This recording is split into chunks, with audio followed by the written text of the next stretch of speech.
God, we are gonna have a time today, aren't we? Oh boy. Yeah. I was saying to Devon earlier, I think this is going to be a really entertaining episode of the podcast Turnabout Breakdown. Oh, God. I hope all of the Recipe for Turnabout lovers don't turn on us for this one. Not sure if there's a single one of those in the world.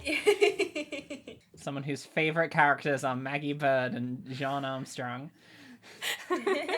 God, do you think it's Jean? I've been saying Jean God. this whole time. Me too! I just went He's through that. French! He's French! Guys, what are we doing legitimately. In my defense, last time I played this game, I was 18 years old, so, like, leave me alone. Jay, I'm sorry, I have no excuse for you. Is he actually French?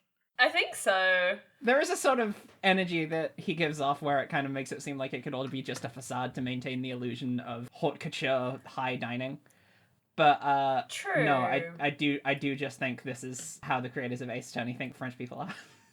Yeah. And I also think, like, they usually, like, crack that facade for a joke, and they definitely could have done it, and they didn't. Yeah. 'Cause they If had I other did, jokes he they started wanted talking to tell. Spanish at Speak some Spanish. point. Yeah, Oh, he yeah, that's does true. do Maybe he's that. French-Spanish. That bit was funny. Hey, there was some good moments, weren't there, guys? It wasn't all bad. I don't know. Okay, we need Can to we clap on the minute? Yeah. Ah! Yeah. Don't worry, Yeah, you've got cool. time. Devin sending me a message, which I now can't look at because I'm gonna miss the clap. I was a little bit early on that, I'm gonna be honest. I Whatever. was dead on. I forgot how long a second was. My clock is apparently 2 seconds behind, which sort of makes this entire process moot if Time is right about that. So Well, when going you're on listening anyway? when you're listening to all of our audios overlapped and we all start talking over each other, it won't help because we just do that anyway. Yeah, that's true. I love the professional podcast recording experience. Speaking of which, anyone remember how to start a podcast? Do you want me to delegate? Sure. Are you going to delegate it to me? I don't want to be delegated to. Jay, can you lead us in? You suck. Oh, that wasn't fair. That's very mean. I will do it. It's fine. Hello, welcome to Turnabout Breakdown, a podcast where we rant about some things we experienced from the game Ace Attorney. With us today is myself. I am Devon. You can find me online at algae_dust, and I'm going to seamlessly pass it over to Ro.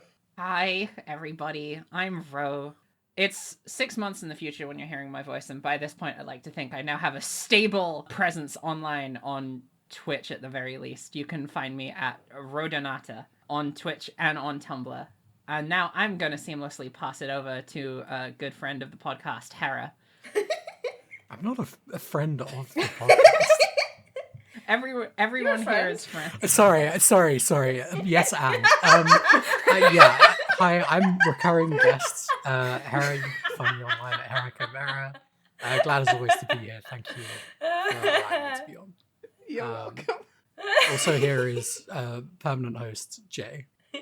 Permanent friend. I hate everything that's happening right now. Hi, I'm Jay. You can find me at Jam Costello. Ro, we didn't talk about this, but has done the exact thing that I was gonna do. Which is use this podcast and its delay to just start manifesting things and be like, by the time this comes out, I might have written a video game. I don't know whether that's Oh, true yeah. yet, but it might have happened. We've been doing this constantly. No, That's usually true. it's I don't know what's going on and I hope I'm not posting on the internet. I hope everyone's okay. Also, I can't overstate this enough. We are not 6 months in the past. No, we're Yeah, about 2.5 months. They're Yeah, I would catching have up to guessed us. about 3, so... This is so scary. At some point in the near future, the timelines are going to overlap and we won't be able to tell the past from the future anymore. It's true. Wait. We're gonna be recording after the episodes come out. Oh. God, that sounds so peaceful. At least we'll know what to say. I'm so glad I'll be able to practice all my best jokes beforehand. Hey gang, how do we feel about this week's case? Great. Turnabout, a recipe for Turnabout.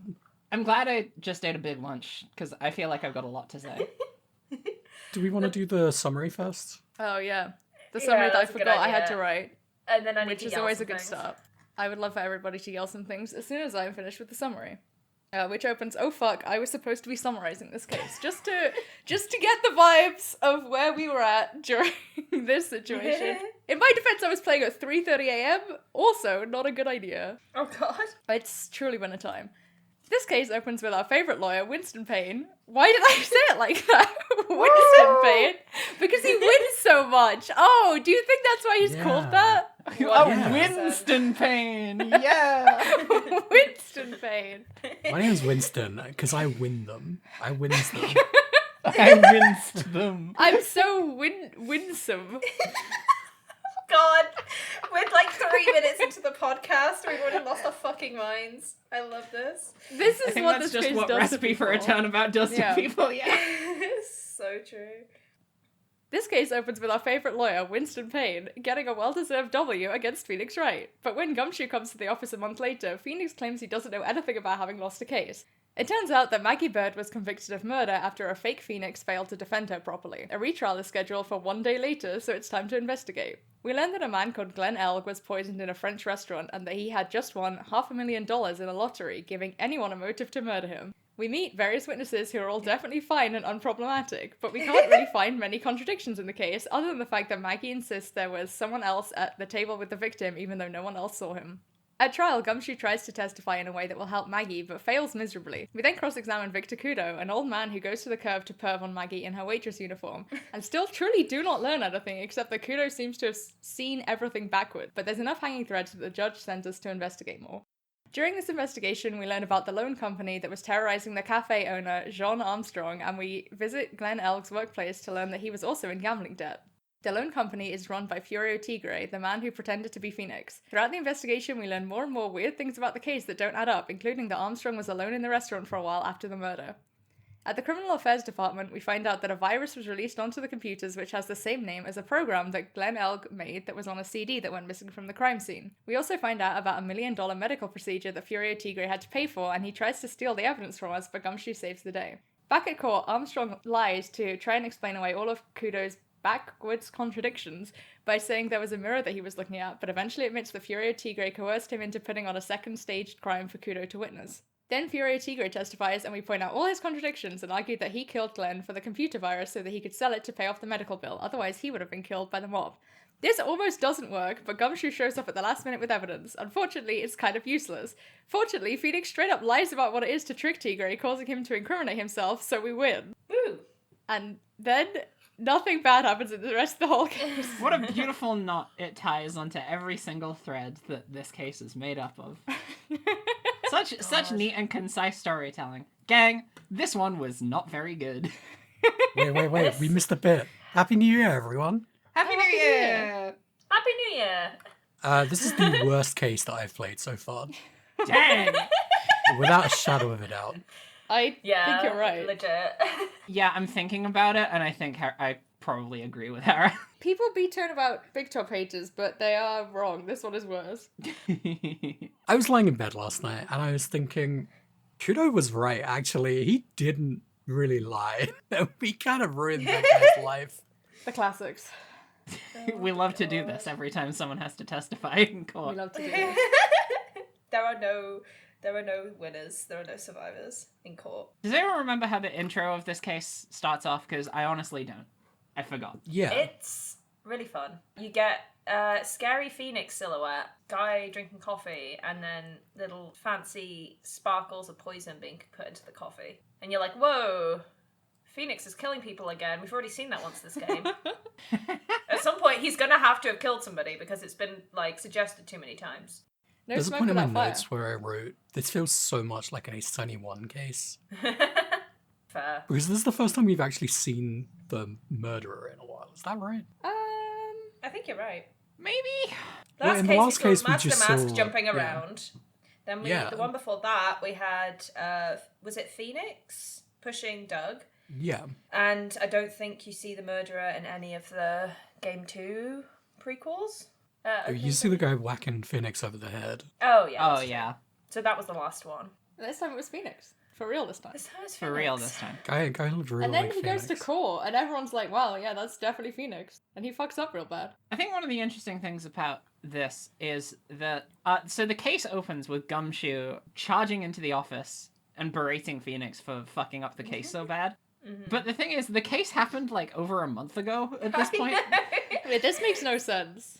Yeah. It doesn't. Because then, like, later on, they, like, really imply that Gumshoe was, like, dead on about this case, because, not dead on, like, obsessed with this case because of Maggie, and it's like, well, then why did he wait a month to come and yell at Phoenix? Yeah. Because only now is she going to be put to death for the crime of murder. Anyway, if we're at the point where we get the newspaper already, stop the clock. This case overplays its hand so much that I have already solved it.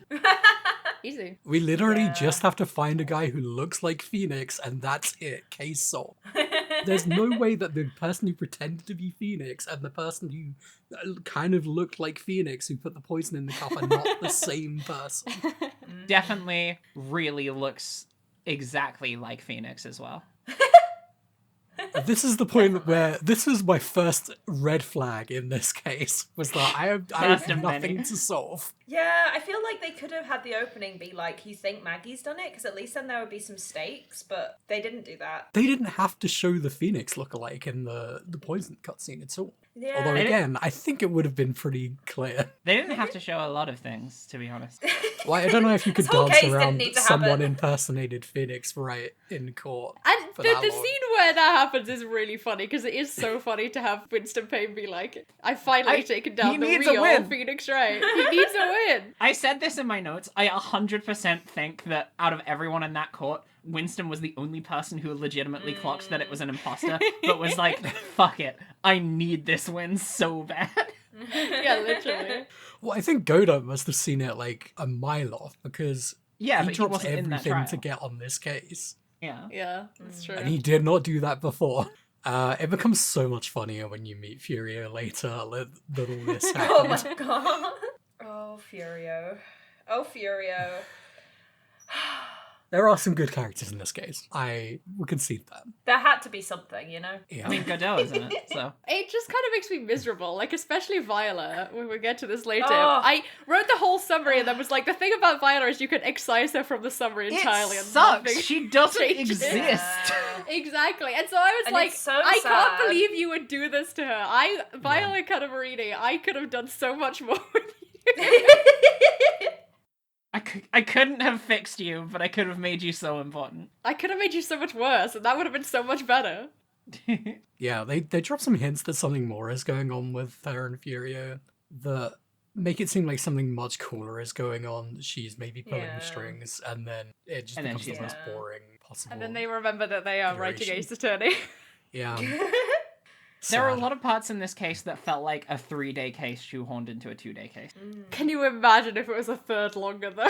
No, I yeah, that would maybe be I exhausting. maybe would have just fully crashed out. If I had to sit, like, I already had to sit through 2 days of court knowing exactly what was going on. If I had to sit through a third as well, I would have lost my fucking mind. But that's when they're able to introduce the twist that it's actually the head of the Cadavarini family pulling all the strings. Sure, whatever.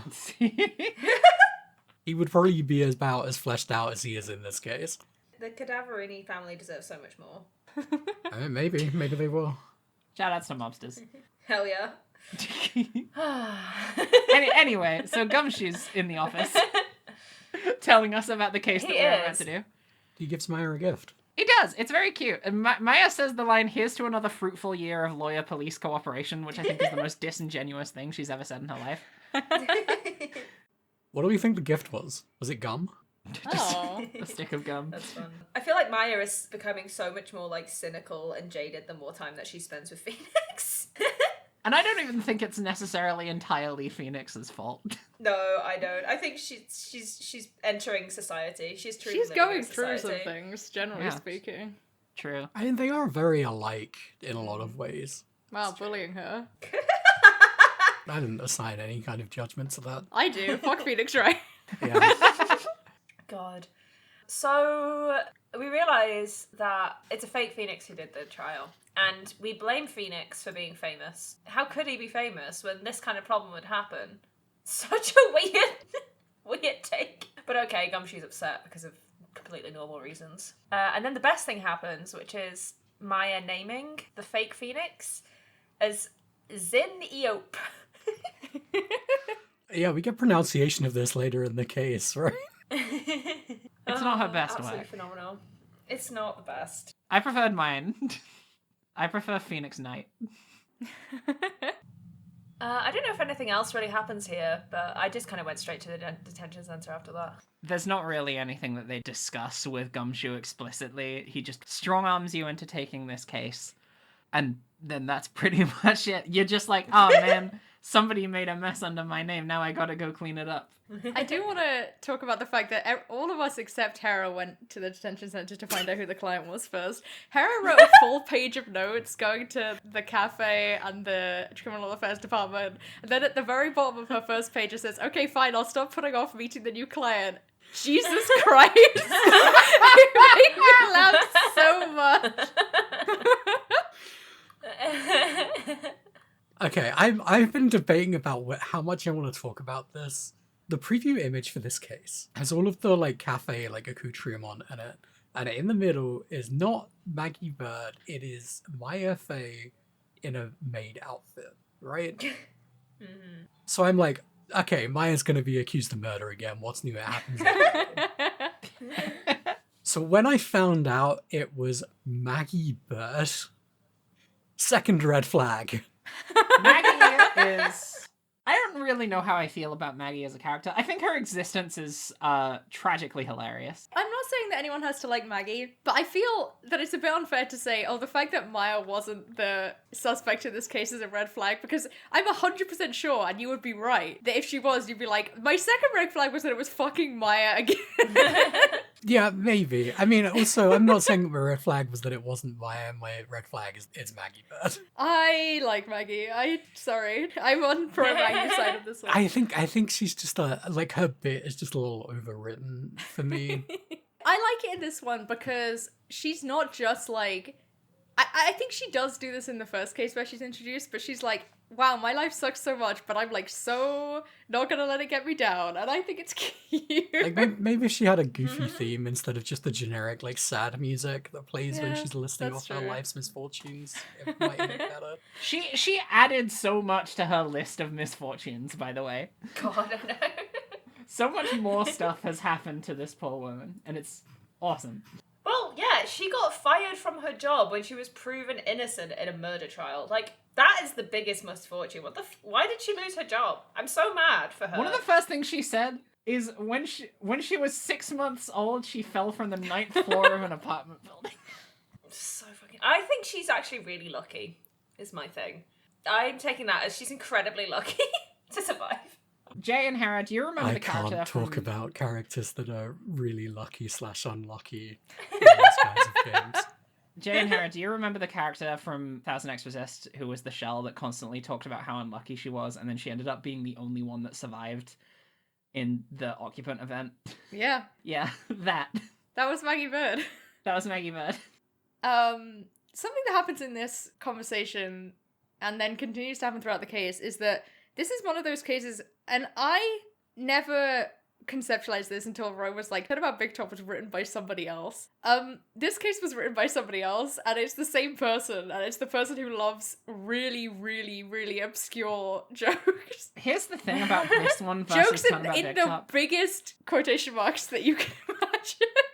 I don't know what it is, but when we were doing Turnabout Big Top, one thing that Hera kept saying was that she could very clearly see the connection between the writing in Turnabout Big Top and every other case of Ace Attorney. This case feels closer to regular Ace Attorney than Turnabout Big Top does to me. And I don't know why that is, because I think this one is worse. It's the other way around to me. Like, Turnabout Big Top still had so many... Everything that was bad about Turnabout Big Top was an escalation of stuff that we had complained about before. Whereas this one, that's also true, but like then also it's missing a lot of the stuff that makes Ace Attorney good. And the thing that is the same between both of them is like the line-to-line writing, where somebody is like, again, just like putting in the most niche, weird puns and just like really like getting away with it in a way that I don't understand. I have more to say about this later. But We'll get back to it. I still feel the same about this being completely in setting. Well, speaking of the same thing. Does anyone want to go to a restaurant? I actually have something to say about this before we go there. Yeah. The only way to get to this fucking restaurant is through the detention center. Navigating this case is a nightmare. It was horrible. I don't know when this happened. It did not happen in this case. It might have happened at the start of like case 2 of this game. It could have happened in game 2, but something went very wrong with the navigation system. It felt like, I don't know, maybe they were just better at building like linear like connections in the first game, but it felt fine for the most part, like navigating the first game. It's because a lot of the linear connections in previous games made a lot more logical sense in your head. Like, the one that I think about the most is the Korean Village case in game 2, where you have to like go through the mansion to get to the back room where Eeny Meeny is staying at the beginning. And like the sequence of events makes so much more sense. But there's a point in this case where they're like, oh yeah, to get to this like computer engineering office, you have to go through this children's playground. I think that what happened is that the cases don't take place in such like discrete areas anymore. Like, we're not just going through Korean Village, we're going like all the way across the city to go to like some random computer place that like really doesn't have hardly any bearing on the rest of the case. Here's the thing, nobody needed them to do that. Nobody needed them to do that. We did get to meet Lisa Basil though, and that was cool. That was cool. Lisa Basil. I wish can't I could speak figure out what the deal for is with what their names. the game's code looks like under the hood, right? But Not you good, can I bet. get to the detention probably not. center from Phoenix Wright's office, and you can get there from the criminal affairs place, and you can get to criminal affairs from Phoenix Wright's office and vice versa, right? There is a triangle there. It is not linear. Why couldn't they have done that for some of the locations in this place? I think it's something that they should have always done in every single game is that if you're in Phoenix's law office, you should be able to get to every location. Right, and I'm like, well, okay, I'm not like at least the entrance to every location if it has like multiple. Yeah. Places. And it would be easy to explain is because, I keep my car at the office. There is a bus stop right outside Phoenix the can't office. drive. Phoenix can't drive. Well, Maya's 19. She can drive them around. You know, maybe we can leave some room on the table for a possibility of Phoenix driving. Maybe he has the most like busted car that you could imagine. Phoenix saw that Edgeworth has a cool red car and was like, oh, fuck. I've got to get a cool blue car. But it's like 30 years older. Yeah, it's like a really shitty jalopy that someone spray painted blue. Like rust showing through. Oh god, incredible. If you like kick it in the right place, it, like all the parts of the car fall off, like in a really comical manner. Like a Street Fighter bonus stage. Right, yeah. Sorry, Streets of Rage. Sorry, not Street. No, it's in Street Fighter 2. Oh right, okay. We're covering knowledge gaps here. One other thing I want to talk about is that at one point when you're talking to Maggie, she does allude to the sort of like character of the person who represented her in court, the phony Phoenix Wright. And she makes it very evident that not only does this person maybe kind of a little bit look like Phoenix, they also don't sound anything like him whatsoever. She says, "You were a bit taller than normal, and you looked a bit shady." Do you have the quote for exactly what he talking says? He says like, listen here, I'm gonna get you cleared of all charges. It makes him sound Italian in this clip. I think that's what they're going for, is that he's like an Italian-American mobster. I Yeah. think so. Yeah, that makes sense. Which is so funny when you see what he actually looks like. And I'm like, yeah, I guess if this was America, that would be the best analog you could come up with. I don't remember that character in Sopranos. I don't remember wish the he was in character it. with a jacket of a tiger eating a dragon in Sopranos. Doesn't sound like a very good TV show then. God, okay. I'm going on Halo 3 dead quick. Oh wait, this sounds really good actually. What? Where's the crossover section? Fiero Tigre X Tony Soprano. The I need ship my of all Furio time. Tigre X Polly Walnuts crossover. It's gotta exist. It's gotta exist. Don't know about Sopranos, that. I don't think many Japan, people are writing AU. fanfic for this case specifically. Wait, what the fuck? Okay, there's a real fucking... It's like everything is in here. Do you wanna hear the summary for this one fanfiction from the 29th of March 2025? Wow! Oh, shit. Just ready for this. Made for I us, wrote this think. ready. 10 days ago. Ready for today. Oh my god, I can't read this out. Okay. Whew. When John Cena is found dead in a dark alley. Yeah, Oh please god, I continue. can't. I'm trying. A massive investigation kicks off that pulls in every major crime syndicate, from the Sopranos to the Umbrella Corporation.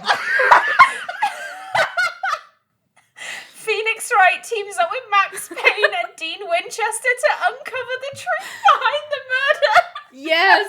Oh my god. This is like the Super Smash Brothers of the world! What the fuck? This is that tactics game.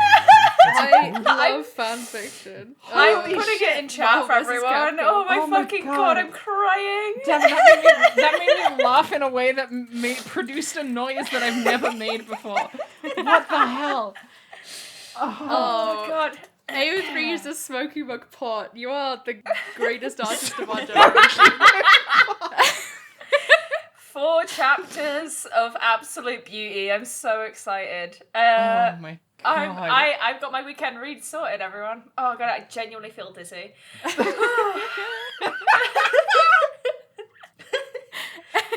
Oh my god. I was just expecting the one. I was just expecting my good friends, The Sopranos and Ace Attorney. Well, you didn't think the Aqua Teen Hunger Force was gonna get in there? Oh god, my brain hurts.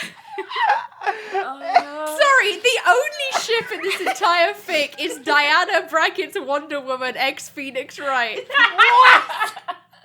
Hell yes. They both care about truth a lot.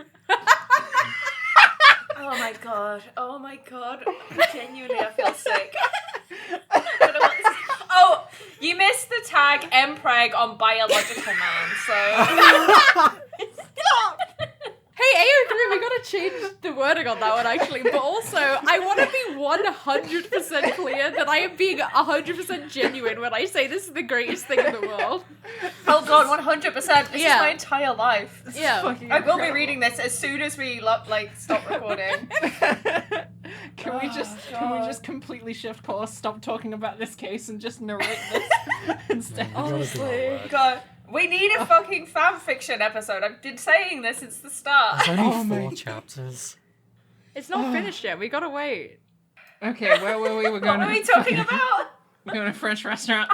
We were talking about Furo Tigre, and then something happened. Let's go to Trabian and talk about, well, first of all, Welcome to my beautiful restaurant.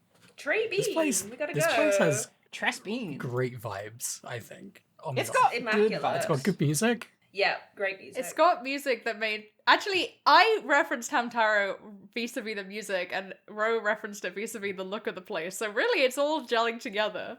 It's the Yeah. Hamtaro episode, but with It's more the fucked up Hamtaro shit that happens.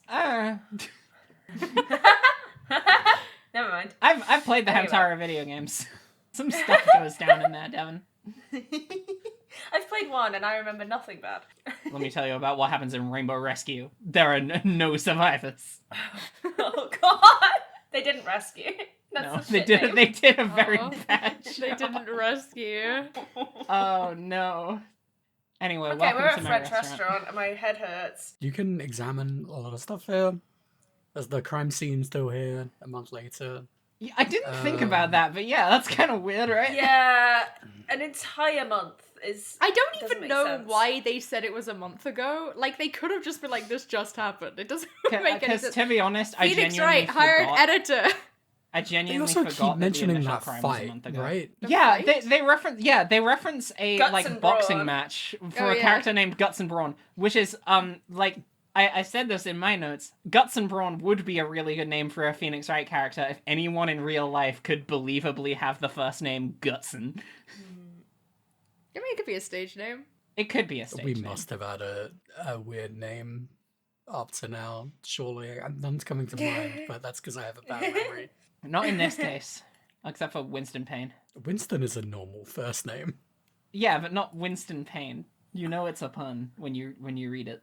We're not talking about second names. Oh, just like weird first names in general? No, I don't think there Yeah. are any. Amy? That's not that weird. All right. Oh well. Well, write us in if you think of one at home. There's like some trinkets lying around which Phoenix has intimate knowledge of. This is maybe the first thing he's displayed knowledge of in the entire series. He knows about potpourri. Kill him. Doesn't know about flowers, but knows about potpourri. And then Very immediately berates metrosexual. Maya for not knowing. This man sucks. To be That fair, sucks. Maya has a reason to not know. She's lived in a village for most of her life. Mm. My headcanon is that Phoenix calls it potpourri, and that makes it better. Potpourri. There's some fashion magazines on a rack. Phoenix berates Maya's fashion taste or the way that she dresses. Yeah. What is this guy's fucking problem? What is this guy's fucking problem? His problem is that he's never willing to look inward and examine his own flaws. We all know this. Anyway, We all know this. there is a God. point. Gosh. There is a point where Maya does also consider like changing her style and looking into French clothes, and then she sees what they look like and says, "Nah." Yeah. Hell yeah, Maya. Hell yeah, Maya. There's a really stupid line where Phoenix says, "Girls like flowers, right?" Shut the fuck up, Phoenix. Girls like flowers. And then Maya says, "I'm not into flowers. I'm not that into flowers." And then there's like a really long pause, and I'm just like, what are they going for there? And then they just scoot on past it. Very strange. The thing She's about not this like case other is that girls. it truly has some thoughts about gender. Yeah. Oh, it has some yeah. really stupid thoughts about gender. Yeah. By thoughts, I mean it's the most like they're like, okay, we're doing a case where we just like put the vice to like anything that is even slightly outside the norm. That's fun, right? Let me tell you about why I haven't played this game since I was 18. Yeah, This I case bet. sucks. This case It sucks. put me off so hard. It's a shame, because, like, there was a part of me that was like, oh, man, is Phoenix Wright Trials and Tribulations gonna be the best one of the trilogy? Maybe. You still think it's in the running? After this? I mean, look, there's 5 cases in it, right? Like, if 4 of them are really good and 1 of them sucks, it could still be the best one. I guess that is true. True. That is true. I always forget that this game has 5 cases instead of 4. Anyway, there's some bullshit. I think you have to, like, go back to the detention center, right, to Yeah. because you've got to get the handwriting on the newspaper analyzed or whatever the fuck. Yeah, you hand it over to Yeah, it's really stupid. Gumshoe. Oh yeah, Maya does a bit here where she starts listing off like different music, and I need someone to confirm whether she's just listing off the names of actual songs from the Phoenix Wright OST. I Well, think I'm not does. convinced that the OST existed on the Game Boy Advance. Yeah, but this is translated. This came out in the US on the Game Boy Advance, right? Yeah, but I mean, like, the translated version came out long after the initial game came out, so they could have had names for the songs by this point. I don't know how anything works. What do you mean the OST didn't exist on the Game Boy? Sorry. I mean, like, the music exists, but in the game files, it would have just been like, you know, they don't always have Right, the people name might not know at that. point. Or they might just be called track 1, track 2, etc.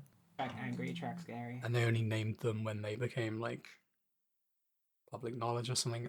Again, I don't know how it worked in this exact case, I'm just speaking generally. Yeah, of course.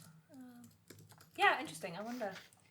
I feel like by the third game there was like a big there was already a big like fan thing. So a lot of those tracks might have already been known from the first couple of games and been released like at least in Japan. I don't know. Interesting. Never thought about that before. I can't find where she mentions them in the transcript, so I don't remember what references she makes specifically to the songs. One of them is Maya's theme. Oh yeah, the Master of Kurain, the Spirit Song, Maya's theme, that's it. The Master of Kurain really sounds like a track that would be on the OST. Oh, let's do some research. So does Maya's theme, to be fair. Well, Maya's theme. Careful with your research. Yeah, be careful. Well, I'm only looking at the first should- 3 games soundtracks. You should be letting well, the the first 2 professional do games. this. Well, yeah, but you haven't Okay, finished fair. the third game yet. The first 2 games. There's gonna be a track in Case 5, which is just like... It's just titled, like, Edgeworth's Redemption. These titles are fucking crazy. Yeah, that's the thing. Yeah. They The go off Truth like Revealed 2001. That. Yeah. Reminiscences Space of the Odyssey class ending trial explained. rises Yeah, from this is the why you have to ashes be fucking opening. careful. I'm not looking past the first 2 games. It's Oh, fine. yeah, of course. Yeah, I just mean, like, that's why, because half the time the title is like, X is the killer, and you're like, oh, for fuck's sake. That's The really Ballad funny. of Turnabout Sisters. Yeah, that's the thing. Like, Maya's theme is actually called Turnabout Sisters. Yeah, the Ballad of Turnabout Sisters. Oh no, that's the slowed down version. You know what? They get a bit more simple in the second game. There's a song called Eccentrics. Yeah. Hotline of Fate. Nice. I like that. That's good. That sounds like a so song that to could answer be a your Paradise question, Killer. Ro, I do not believe. I am not looking at the soundtrack of the third game, but I do not believe these are names from. I also Mystery do not believe solved. this, and I have looked at the soundtrack of the third game. Okay, cool. Mystery solved. Let's meet a character. Let's rip off the band-aid. Let's hear Please. Okay, here we go. We're about to meet a character who is maybe called Jean, maybe called Jean, because he's French. This character, questionably French. This character is extremely effeminate chef whose entire personality, as is written by this game, is that he is extremely effeminate. It doesn't take a lot of lateral thinking to imagine where they go with this and how bad it gets. I actually did not realize how bad it was going to get, and I wrote a pretty scathing paragraph on this character. Here's the thing, Hera. Like, there have been so many times at this point where I've been willing to give this game the benefit of the doubt, and at this point I was just like, nah. Like, do you know who I was much more concerned about and ended up not being an issue was actually Victor Kudo that we meet later on. I was expecting him to be so much more of a pervert than he is. This guy, honestly, the things that he does himself are not the worst. It's just the way that every single other character treats him. No, and I knew this. Yeah. The transphobia still blindsided me. It is everywhere. It is all over because I was not expecting that. I knew exactly where the rest of it was going. I wasn't really expecting it either, to be honest, because I was like, there's so many ways you can do homophobia in video games.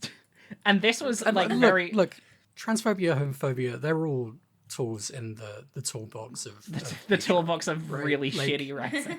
You gotta keep people on this path of being in a role and not deviating from it at all. You just reached it what's closest to you. And they got a lot of tools in their toolbox for this game. Oh boy, they sure do. You know, now that I think about his French, I do think, like, it's hard for me to say, because on the one hand, I want to say a lot of these jokes were written by a translation team that was translating the game into English and do not make a lot of consideration as to how, like, French dialect would work in this context. And then on the other hand, it could just be they're doing an intentionally shitty job because he's not supposed to be legitimately a French person. I am not willing to give them the benefit of the doubt. The way that he structures his sentences makes very little sense a lot of the time. Unless it's just like a character trait that he says la a lot, I suppose. Which, if for those who don't know, la is French for the. The one that caught me off guard a lot was my.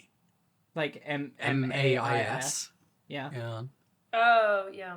Anyway, this character sucks. I have no intention of, like, any kind of, like, generous reading or, like, reclamation. There is no of generous reading. This character was made for them to hurl, like, homophobic and transphobic abuse at, and that is...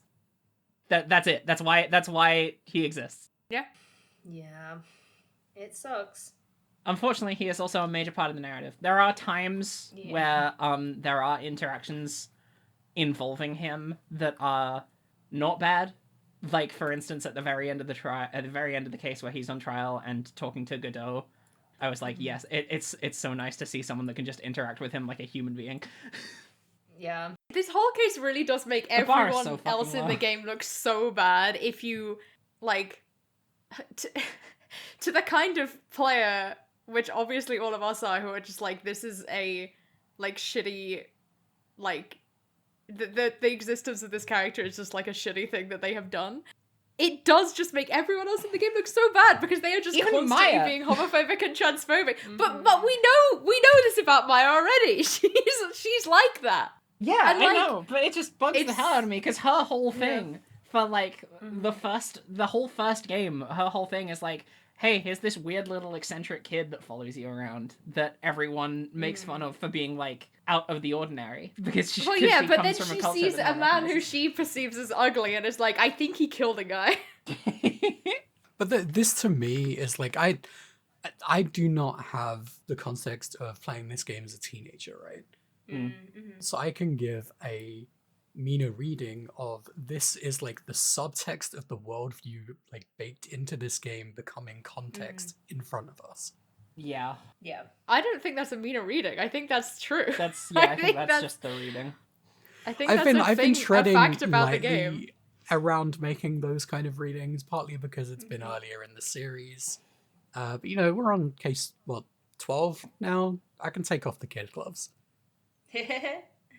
This sucks. And like there are so many fun details in this game that I do really like. But there's so much flavor text that makes me so mad. Yeah, there's a lot of that. Like in this even the case. stuff we had literally just before this when we were like examining the cafe. Yeah, it is truly a fucking dog shit case, and like you say, it's just very much like, fine. It just felt like they stopped even pretending to be like subtle about it. And here's the thing, even if you were to ignore all of the transphobia and homophobia at play in this case, which is not something that you can really do, it's still just not a very good case. No, it's so garbage. There's like, what is the redeeming feature of this case? I would love to hear it. Probably like Furio. I like Furio. Yeah. Furio is fucking great. True. He's like a little shaft of light. I also love Lisa Basil because hell yeah, great design. Now, speaking of that scene, there's some pretty uncharitable representations of computer nerds in the background. Yeah. Well, we'll get there. We've got to meet another character first. Shall we take a walk We're gonna down meet to a bunch of Vitamin characters Square? first. We're gonna meet some fucking people today. Let's take a walk down Yeah, to Vitamin sure. Square. So we're heading to the park because I think the reason we're doing this is because... How do we find out that this guy was involved? Actually, I don't fully He's remember. like the regular, right? He's the only other person that was in Yeah, the he's the restaurant at regular. the time of the murder. That's it. Anyway, Vitamin Square is an adorable little park where all of the So play cute. equipment... It's super cute. All of the play equipment is Vitamin big Square is the fruits. only redeeming feature of this case, actually. So I love real. Vitamin Square. Vitamin Square is great.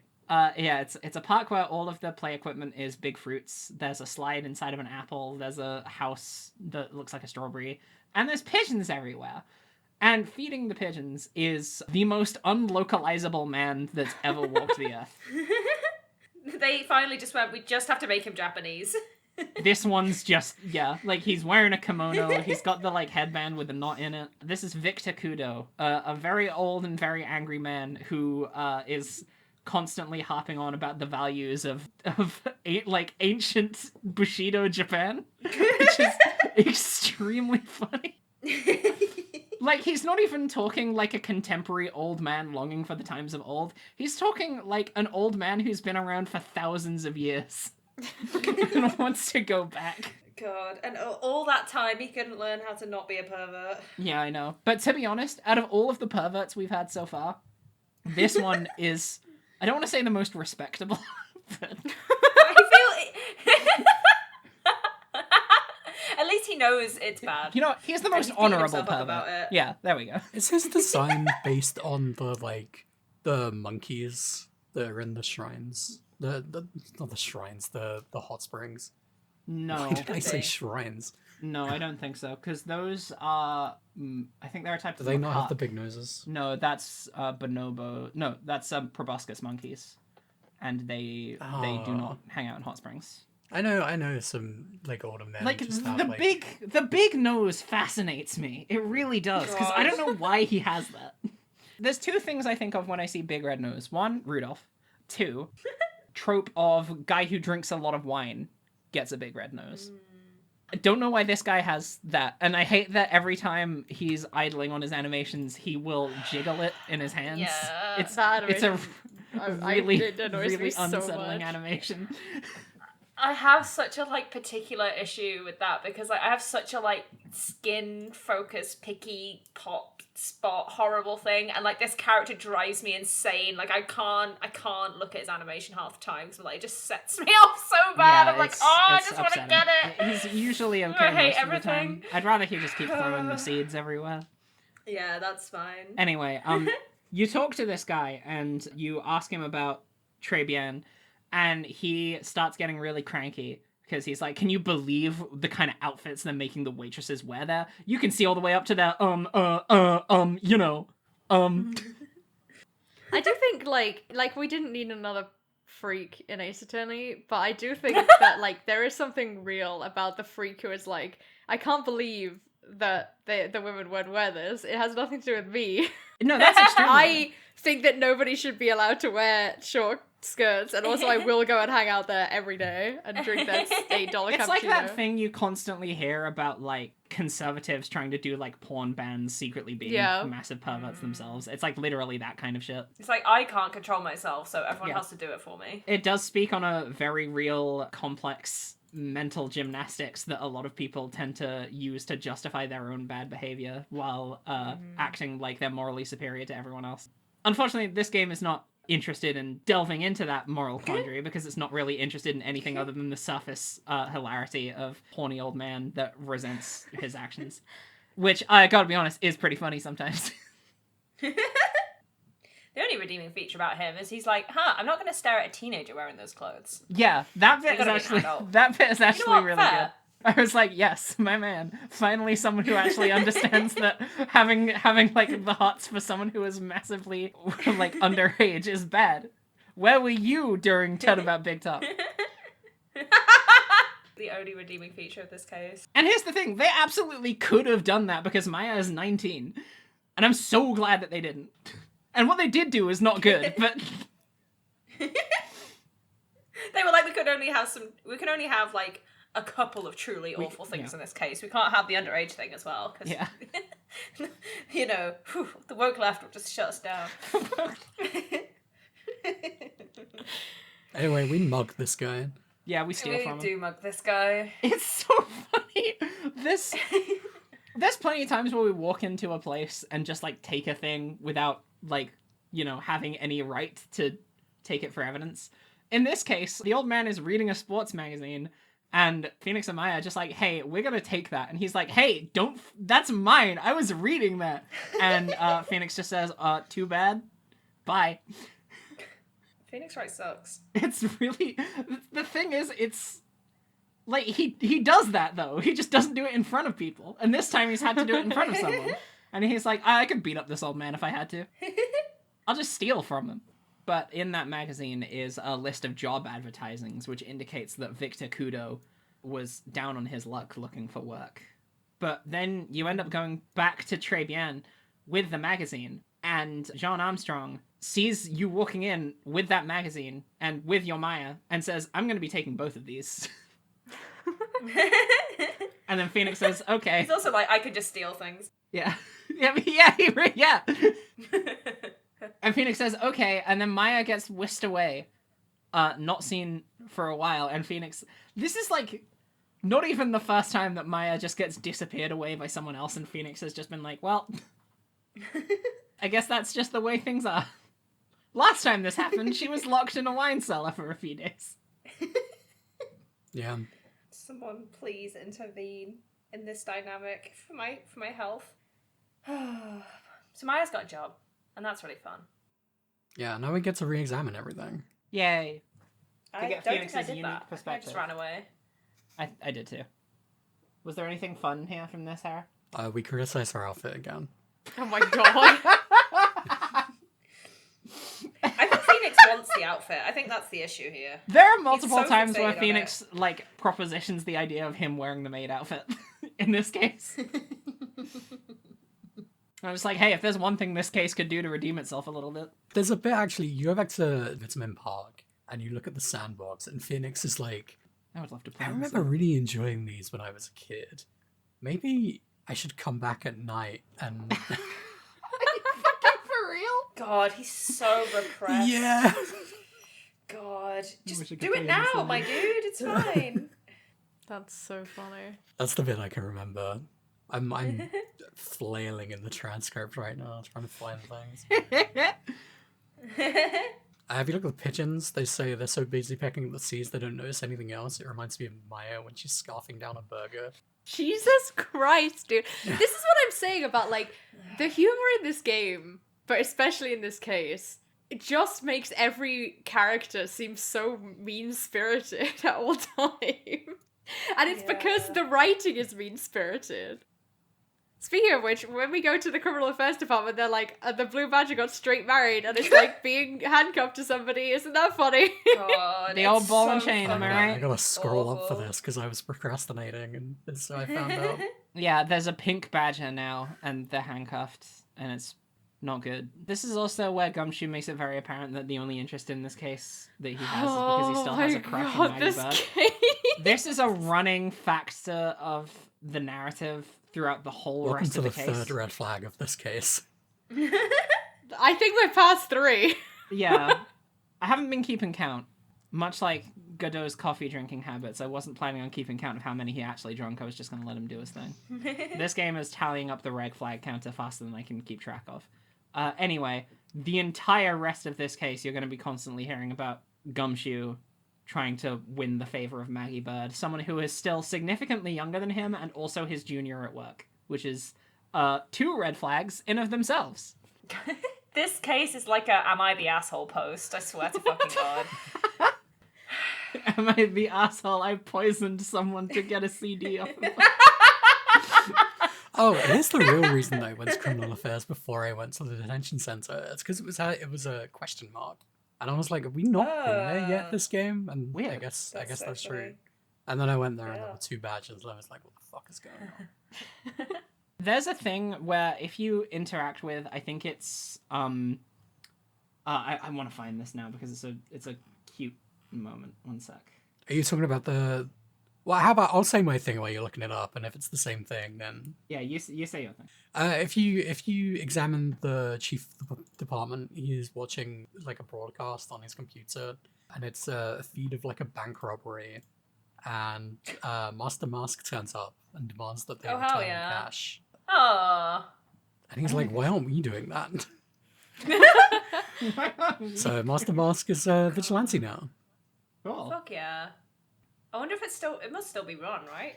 Yeah, I believe Phoenix mentions Ron Delight by name in that. Oh, my beloved! My beloved delights! I love them both so much! I'm desperately clinging onto that memory as we play this case.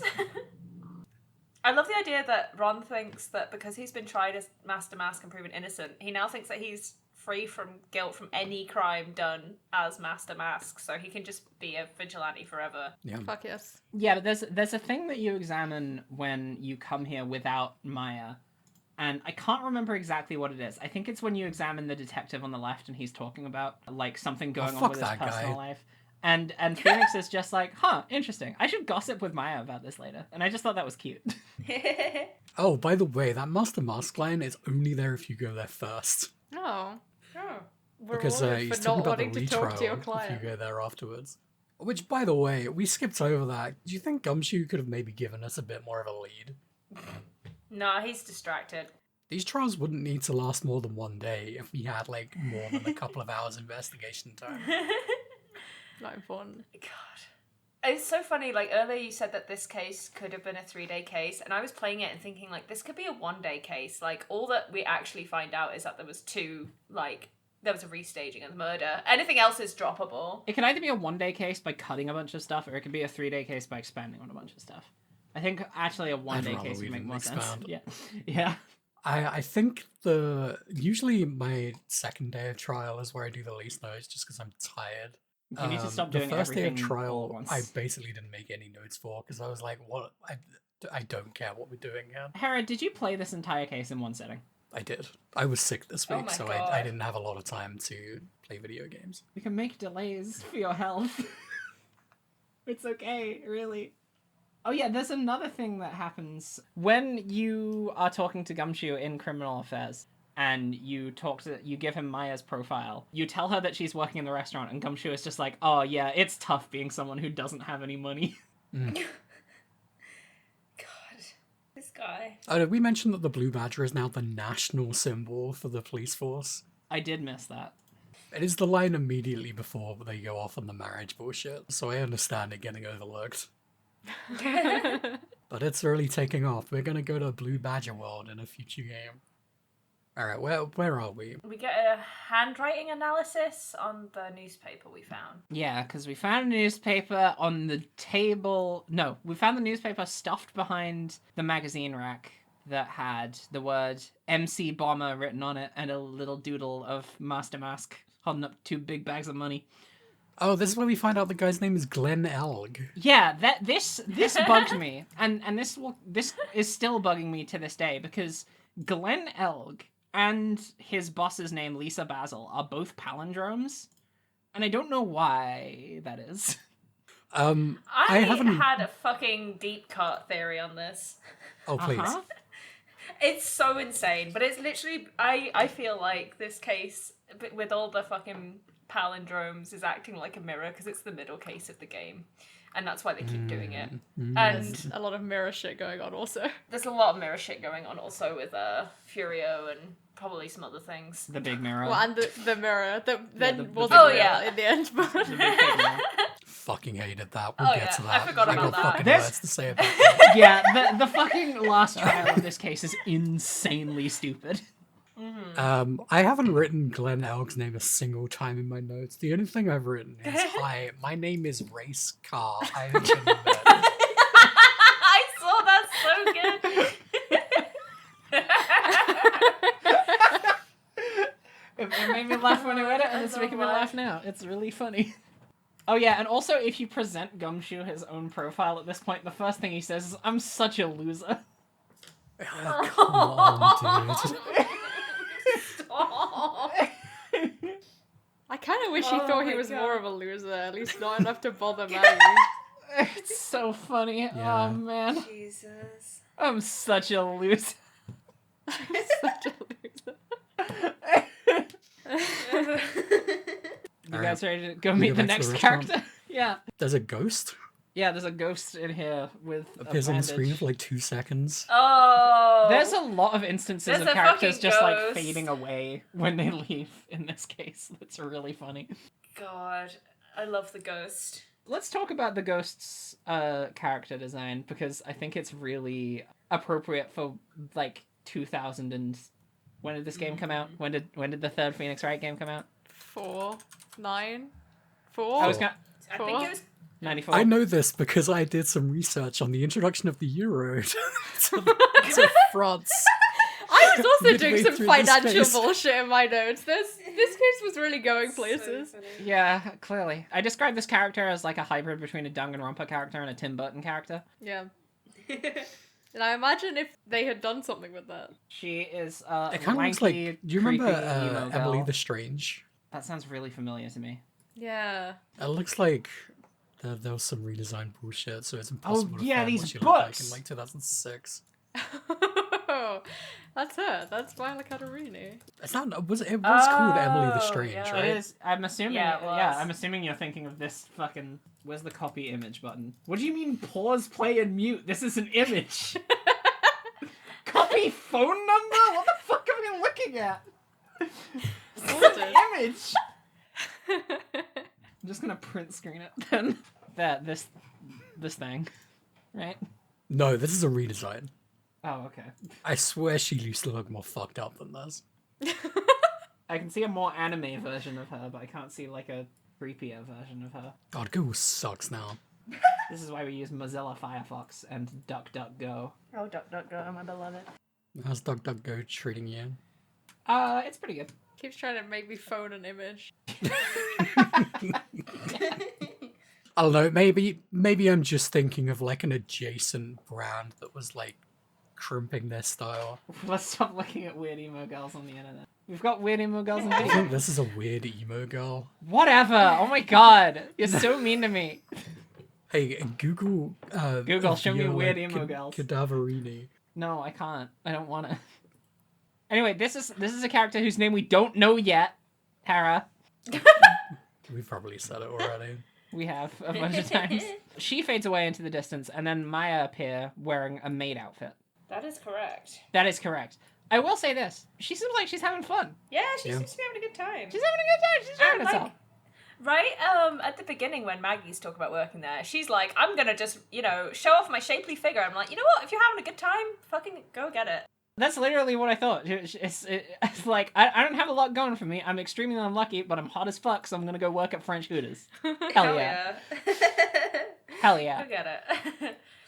It's also really funny because you can see where they've literally just like, I think we've said this about the judge like a couple cases ago or something, where they just clearly like erased some bits and then drawn the costume on the top, which does some strange things, but I appreciated it. It made me happy. She still salutes every now and then, which is not the kind of thing that I expect from a maid. Oh no, this is me talking about Maggie. Also, she's been in jail for a month still wearing her work uniform, and I'm still so mad about this for her. Yeah, the month thing's really dumb. Genuinely, before Hera mentioned it earlier in this recording, I genuinely forgot that there was a month gap between the imposter The game case. forgets is the thing. As soon as they say it, I don't understand why they said it in the first place. It serves Like, no the functional date is never purpose. relevant. The time that the murder happens is relevant, but the date isn't. Well, Maya's having a good time being a waitress. Maya's having a She's having a great time. She says, And she lets us welcome, in the kitchen. welcome to a fun restaurant. The best part of the restaurant is being able to be in the kitchen. This is a weird kitchen. It's a disturbing kitchen. Why the fuck you got fabric in there? Yeah, that's what I'm thinking. It's like, why are there a bunch of doilies hanging all over your kitchen where you cook food? Like, even if you don't get stuff on them, there is oil in the air in professional kitchens. That shit is gonna get so fucking nasty. If you've ever touched the underside of an extraction fan, you know why you don't want loose fabric hanging around everywhere. Yeah. Absolutely revolting. Ugh, the slime. I was upset. Maybe Jean just like changes the fabric every single day. He seems like a man who cares not more got a about lot his else going on. he cares more about his aesthetics than he does cooking, so that wouldn't surprise me. He should just be an interior designer. Why is he doing the cooking thing? What's going on with the fragrances? Because He's a professional aromatherapist. when Phoenix examines them, he says they're all the same. Yeah. I think Phoenix just doesn't know any better. There's also that, and I feel like they were trying to set us up to maybe think that Jean is the killer because you find that little thing. It's in the really, kitchen, like it's a really tenuous setup. Because the other thing they do is, like, the first time you go to Trebian when Jean is there, you lose your Magatama. And Felix makes a whole hay about how, like, oh, I can still see Cyclops on people, so it must be nearby. And then you end up going to the kitchen, and it's just, like, there on the table. Because it turns out Jean's got sticky fingers. And he also has a bunch of bottles, and one of the other bottles is not like the bottles that he's been showing you for aromatherapy reasons, because another thing that he does is every time you say that you're, like, dealing with something, he's like, don't worry about that, I've got some, like, lavender and sandalwood oil that's gonna, like, wash out all those toxins, and you're gonna feel so great. And he keeps them all in a big chest in his kitchen. Great. Yeah, like, sure, fuck it. I'll take a look at that. Like, that shit's expensive. If he wants to give me that, seriously. Like a fucking... What a nice guy. Bum him on... bum him on... My Beaumont oil. But, like, one of the bottles is not like the other, and it's very obvious that it's something that he stole, but we don't know what it is yet. And also, it's very obvious that he wouldn't be the killer, because the idea of a killer hiring a lawyer's assistant to work for him is not very smart. Yeah. There's, like, 3 seconds where it's like, oh, he needs £500,000 or something to pay off his debt, where you're like, oh, maybe, but then it's so weakly done. Like, I don't think even Phoenix like buys into that or mentions it at any point. $500,000 like, oh, okay, this guy owes loads of money. But they've already overplayed their hand like so much that it doesn't matter, right? Yeah, the stakes are in hell with this one. Like, nothing matters. Just truly a case of going through the motion. Let's rewind a bit. Maya gives you a hard sell on lunch. You know what's fucked up is I didn't make any notes about Phoenix eating this lunch. No, me either. And I make notes on everything. It's kind of fun. She's pretty good at it. Yeah. She haggles you into eating a $40 lunch. Yeah, she upsells from the $20 lunch to the $45 lunch. It's so upsetting. And this is this is in 2000 and what? 9, did you say? 4. That's like so much 2004. That's so much fucking money. Jay wrote in their notes that $45 for a full lunch is cheap these days, and I don't want to know where you're Could going. we interrogate this? Yeah, Okay. seriously. It's not cheap, but they were like, you get lobster? That's just expensive. and you get like a gift. They were talking about you get a gift, you get a drink, you get a science. treat? I think you get a dessert. They never talk about what the gift is. They never talk about what the gift is. At It's this probably point, aromatherapy oil, let's be at honest. this point, I was like, this is tenuous, right? And then later on, they're like, who would pay $8 for a cappuccino? And I opened the Starbucks website, and they were like, a cappuccino costs $7 to $8. So I was like, you know what? But I pay £3.60 for a large cappuccino. Yeah, I don't but know what that one, translates that's to, like $6, and two, Yeah. Starbucks is fucking expensive. The lobster's bad. The lobster's so bad. The £45 meal is so bad. You're paying for the experience. Fucking hell. I hate late stage capitalism. Yeah, that's what... You know what, actually, like, I was thinking about this a lot as this case ended. Like, everything that happens in this is a result of late-stage capitalism. Like, just thinking about Furio Tigre and Violetta and everything that happens with the mob family, and also the fucking MC Scat Cat. What's the virus called? MC Bomber? Thank you. Yeah, it's like, Breaking Bad could never have happened in the UK because he would have got free healthcare. It's the same thing. Yeah, that's so true. Breaking Bad could have happened in Imagining the UK for other Breaking reasons. Bad, but it's just 5 seasons of being on an NHS waiting list. God. You can't say that. It's so important we don't let the Americans think that the NHS is bad. Look, I love the NHS, and we got some work to do. I love the don't want it NHS gone. too. Yeah. I was on a wait list for hormones for 3 years.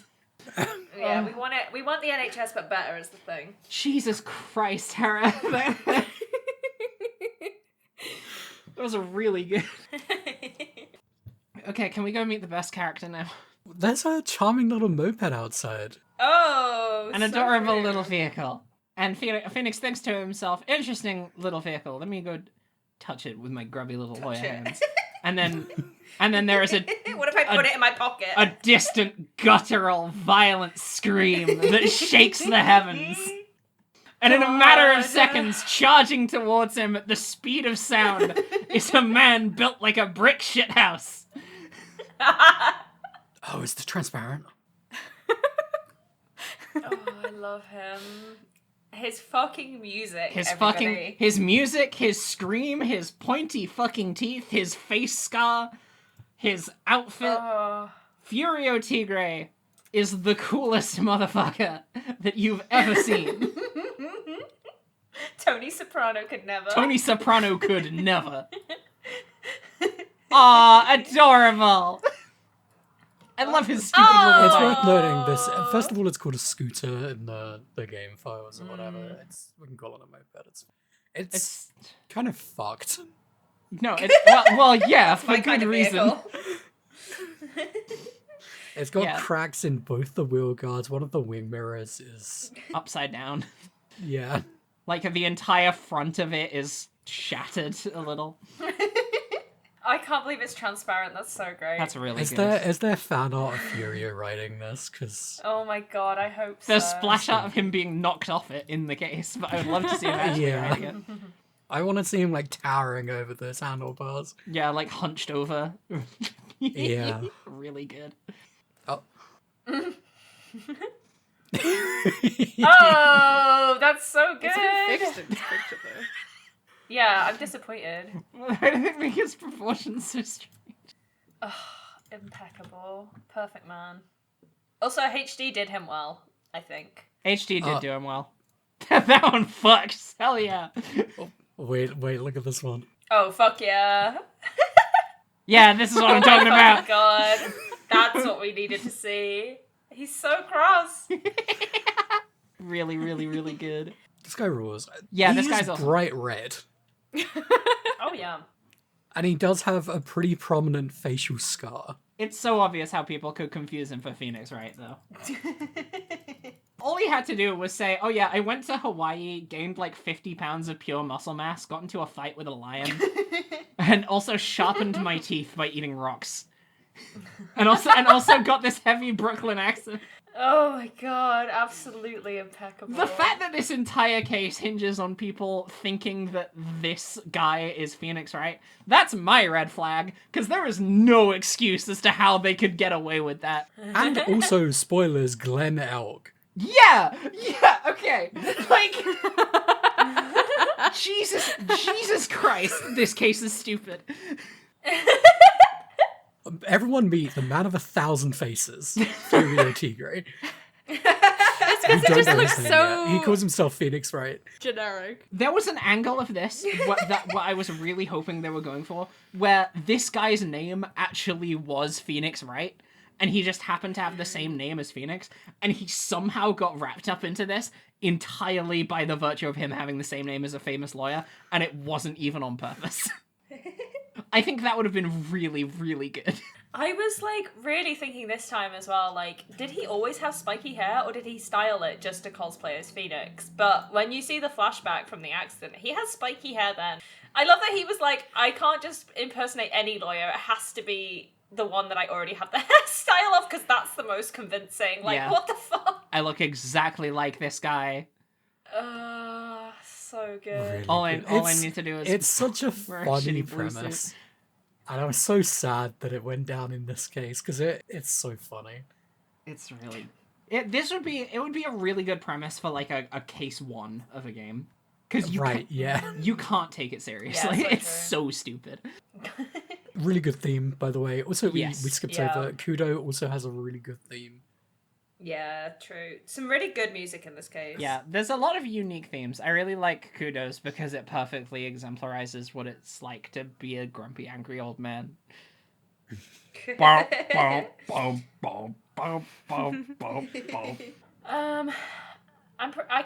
made no notes other than just being like, lol, it's him. But Okay. I'm pretty sure he threatens us to stop investigating the case or something. We can't mess with him because he's fucking serious. He is so serious. Yeah. And then he leaves, and then Kudo comes out of hiding. He was in the strawberry. He was having a moment of quiet contemplation, which I think I want to do that. That I want to works have for quiet me. contemplation inside of a strawberry. Yeah. Really good time to do that is when there's a really scary man in the area. It's true. Yeah. There's a lot of people that have moments of quiet contemplation in this case. Yeah, especially in the last trial. Yeah. Oh my god. He refuses to talk to you. Oh yeah. I think we're kind of split about this moment, which is really funny. I think I'm about to be revealed as a problematic person. Yeah, like, I get where you're coming from with your feelings on this, Jay. I'm on Jay's side. I hate it. I really hate it. I really hate it. So what happens is Victor Kudo is not willing to talk about anything, but you've picked up on the fact that he really likes staring at people in maid outfits. So your part of the plan is to go and find Maya and say, "Hey Maya, I need you to come titillate an old pervert for work reasons." And she just says, "Well, yeah, So my okay. favorite line from your notes. Thank you." And she says, "Yeah, okay, sure thing. For work, you got it." And you go back to him, and he says, "Fucking ew, that's a 19-year-old girl. That's weird." And I'm like, "Yes, cool. Respectable pervert. I appreciate you, Mr. Victor Kudo." And then, like, fucking flicking a light switch, Mia summons the spirit of her dead sister. Someone who at a previous point in this exact case, she was like, "Man, it sucks that I can't talk to Mia anymore, because every time I channel her, like, I don't get to talk to her myself." And she summons her to the realm of the living to make an old man really horny, and then she disappears again. And that is her entire function in this case. I want to point out that... Fucked. I'm not done. Hold on. I want to point out that in the first case of this game, you got to play as Mia and be in her shoes more than any other point, and, like, experience the full breadth of her character. Going from that to this is what made me hate it so much. I think looking back, what makes it doubly funny to me is that it is the only time you see her in this case. That's why I hate it. I think that makes it twice as funny to me. It's so bad. I originally didn't like it, but like the fact that she gets the assignment so perfectly. This is what I'm saying. It's really Imagine good. being dead and then suddenly being pulled back to the land of the living and immediately being like, oh, I know what's going on. Yeah, I can do this. Jesus fucking Christ. It's so funny that that's what makes it great for you two, and that's what makes it horrifying for me. It's the same thing. It is the same thing. She I think is the your way it's boss written, and like, a the way she professional talks lawyer. to him as well is also really good. Yeah, she's That's what I mean, literally like, she's putting on a performance. Genuinely so good at it. And like I understand where you're coming from. But to me the fact that she has a whole case where you get like, oh, like here's a real person instead of just like here's the person who keeps showing up to like get you out of jail free every time you fuck up a case. Like makes it better for me because it's like, oh, now we like know that like they're taking her seriously as a character. So it's fine when they do like a little stupid thing also. See, to me, it just makes it feel like an excuse. It's like, oh yeah, it's fine for us to do a little bit of character assassination. We gave her dues. We don't need to respect her anymore.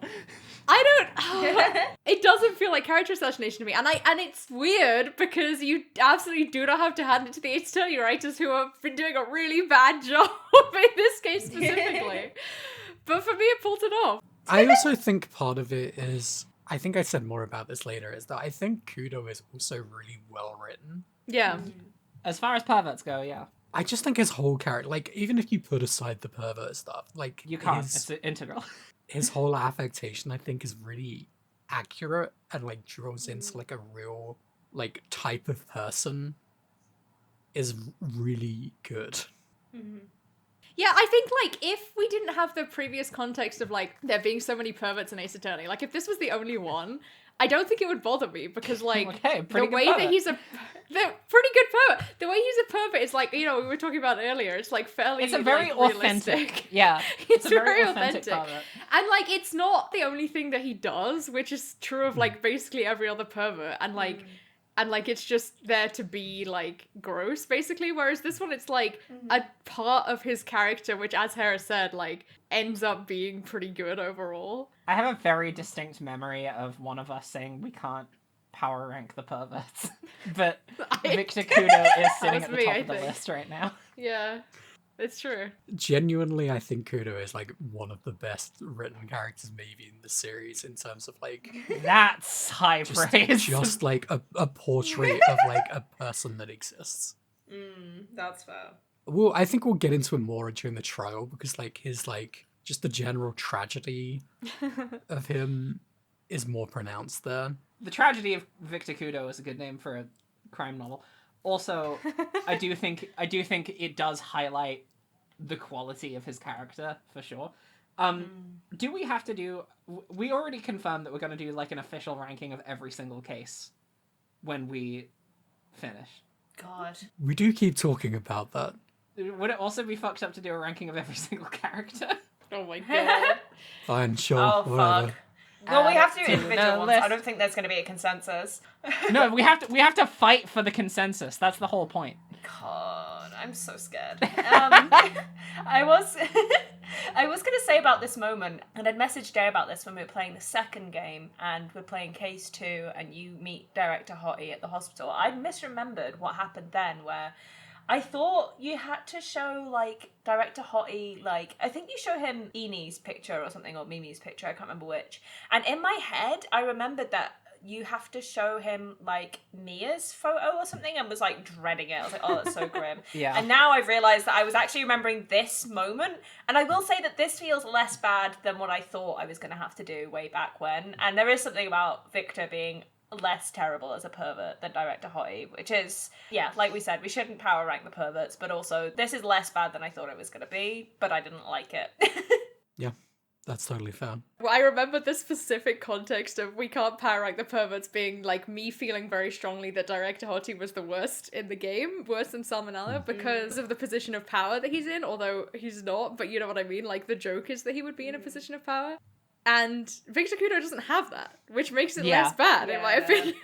Absolutely. He also holds a lot of shame for his position as well. Yeah, Which I think is absolutely. that's an important part of the noble pervert. And I think, all in all, when it comes to perverts, I think Kudo beats out Gumshoe in this case. Oh yeah.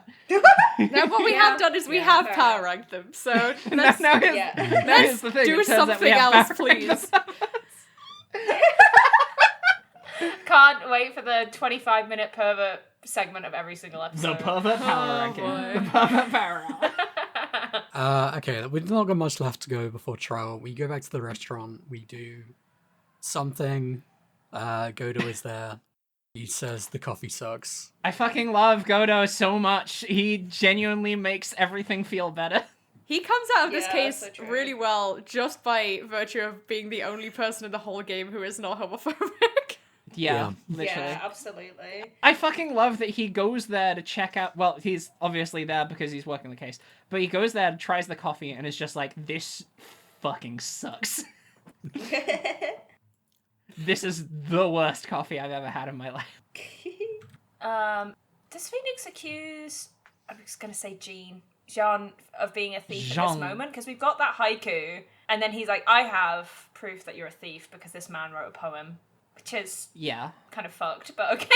Right. he loves to steal things. Yeah, so like he is a thief, but he is not like a mask thief. He's just like stealing little knickknacks off of people while they're eating at his restaurant. To be honest, it's a pretty innocent form of thievery, until you steal something that's Yeah. like a magatama. In which case, hey, I can't solve crime without that. Please give it back. Please give it back to me. Alright, let's do a trial. Let's do a trial. My favourite thing from the opening of this trial is Godot saying, I was questioning whether you had studied law or not, Yeah. and I thought, you know what? We are he. And we were all like, no. Both canonically and like we had already established this. Genuinely the best character in the franchise, as far as I'm concerned. Incredible, All right. man. I'm gonna put my foot on the gas here. Please stop me if there's a detail you want to Please stop me if I'm about to crash into a linger monster. on. I had a little bit of a breakdown during this, Turnabout this breakdown. trial. No, not that kind of breakdown. This was, what am I doing here? Breakdown. Is this really the rest of my life? I'll get to it. I'll go over the beginning bit. We start with Gumshoe, who gives the details of the crime, who I believe has only become familiar with the actual details of the crime over the past day or so, has been going over the case files. Said he would give us the full rundown, has not done that because we immediately get barraged with so much evidence against Maggie that this case seems unwinnable. But when you think about it, the prosecution's argument is just so flimsy. Yeah, it's completely shit. The motive is that the guy just won the lottery, so it's a spur of the moment crime to steal the ticket. So why do you bring poison to a spur of the moment crime? Why do you pass out when you successfully murder someone? Here's the other thing, Hera. I think in the initial, when you first go see Maggie at the detention center, I think she does say that even though she was accused of murder, they never established a motive in the first trial. No, they did. That was the... No, that motive is only brought to light in this trial. But, the one with Phony Phoenix, I'm pretty sure she does mention at some point is that the reason that it's still ongoing is because they didn't establish a motive for her being the murderer. I think the judge says at the end of this, he's like, the reason that I'm still letting this go on even though it's a retrial is because this lottery ticket is new evidence that I never saw before, and it's great, thanks. Oh, Jesus. He loves that lottery ticket. He's really thinking about doing a crime himself. Detective Gumshoe in this explanation is he comes to us before the trial and he's like, I'm gonna try really hard to give you a way to prove me wrong, and then Phoenix absolutely can't do that, basically. This will be important later. Not gonna lie, I took so few notes from this trial. I think we were all a bit My spirit left my thinking body. about how bad this game was at this point. Bro was going off about how Godot rules, which is I just think he's great. I'm sorry. He constantly says lines that not are really, apologize. really cool. I do think he's good, and I think he's fine in this case. Before Gumshoe does his testimony, Godot is so confident in himself that he says, "Take up the hammer and nail the defendant's coffin shut with your own hands." And I think that's awesome. He's so extra, I love him. There's also a point where they call back to... wait, I need to remember if it's specifically... Yeah, they call back to... What's his name? Victor Kudo. Godo's involvement, and Godo says, I don't mind an old man who knows the score. No, wait, I think that was actually because of the result of the initial trial. He said, I don't mind an old man who knows the score, and he's referring to the judge. The judge starts showing a lot of interest in the lottery ticket, and he says, I also love an old man who is really, really, really into money. There is another interesting development here where one of the pieces of evidence you get given is Maggie's gross, disgusting, covered in stains apron. And Godot reacts to this in a way that makes me think he can't actually see. Because, like, everyone else is immediately acknowledging the fact that the apron is gross and messy. And Godot, like, doesn't register this at all until someone literally, like, spells it out for him. And then he's like, how can that be? How is this not something that I was made aware of beforehand? And everyone's just like, well, like, the rest of us can see it with our eyes. Well, what they're specifically referring to is the what looks like blood on the apron. Mm. And what it is actually ketchup. Yeah, but, like, it doesn't come across as him trying to, like, make a point about how it's not a big deal. It genuinely comes across as he's like, how could you not tell me about this? How was I not made aware of this? Because, like, when it is revealed that it is just a ketchup stain on the front, he's like, Jesus Christ, don't scare me like that. Also, another thing I pointed out is that in this testimony, you also get the shot of Maggie being unconscious on the floor. And she's wearing a pencil skirt in a maid outfit, which isn't a very common thing. And then I thought back on it, and I don't think there's a single character in this entire franchise that has worn a skirt that isn't a pencil skirt. Yeah, I think you might be right. There isn't one. Even the characters that wear, like, dresses wear very tight-fitted dresses. Drawing folds is hard. Yeah, so true. They're literally wearing maid outfits. Their shoulders are covered in ruffles. Look at Miles Edgeworth's cravat. They know how to do folds. Okay, they spent so much time on that, they didn't have time for the skirt. Yeah. Alright, is it Kudo time? I still want to talk about Godot some more. Go for it. There's a bit where Gumshoe is talking about Kudo and about how he got scared off by him throwing bird seeds everywhere. And then Godot says, ha, I caught all the old man's seeds with my teeth. He's cool. He's fucking There's also some really inappropriate stuff that Gumshoe says about Maggie at this point as well. Where there was like a brief period where I was like, I don't think they'd go that far with Gumshoe's character, and then they straight up did, because he said he wishes he could be there while Maggie was unconscious to watch her sleep, which is probably the worst thing that's ever come out of his mouth. Oh no, dude. In court. In court. In court. This was part of his testimony. And everyone just is like, yeah, let's just let that pass us by. Oh, Gumshoe. My dude, please go to therapy. Go to Hell. Brave. Go to hell, Grave. Kudo turns up, says some shit. Everyone's like, this guy has clearly got memory issues because he claims... The first thing is that Kudo claims that he saw the waitress clearly, but we figure out that he did not see the waitress's face. Will become important later, as does most of this testimony. We find out that Glenn was wearing an earpiece in his left ear, despite us finding out earlier that he had his left eardrum ruptured. And that's what the medication that he has was for. I think that was some of the evidence that we got. I don't remember. So we're like, this old man's crazy and stupid. Get him out of here. Later we find out this was all correct. Yeah. Yeah, he was and relevant. Yeah, genuinely kind of tragic, but what are you gonna do? He does not back down. He really wants to be useful to us, and is insistent that he is telling the truth, and we do not believe him. Like, the reason that we don't believe him is because Phoenix has to constantly be in the right about stuff, and then it turns out the truth is the most out-of-left-field thing they could have possibly done for this entire case. That just dunks every preconceived notion as to how this thing was supposed to be structured in a big toilet and flushes it a lot.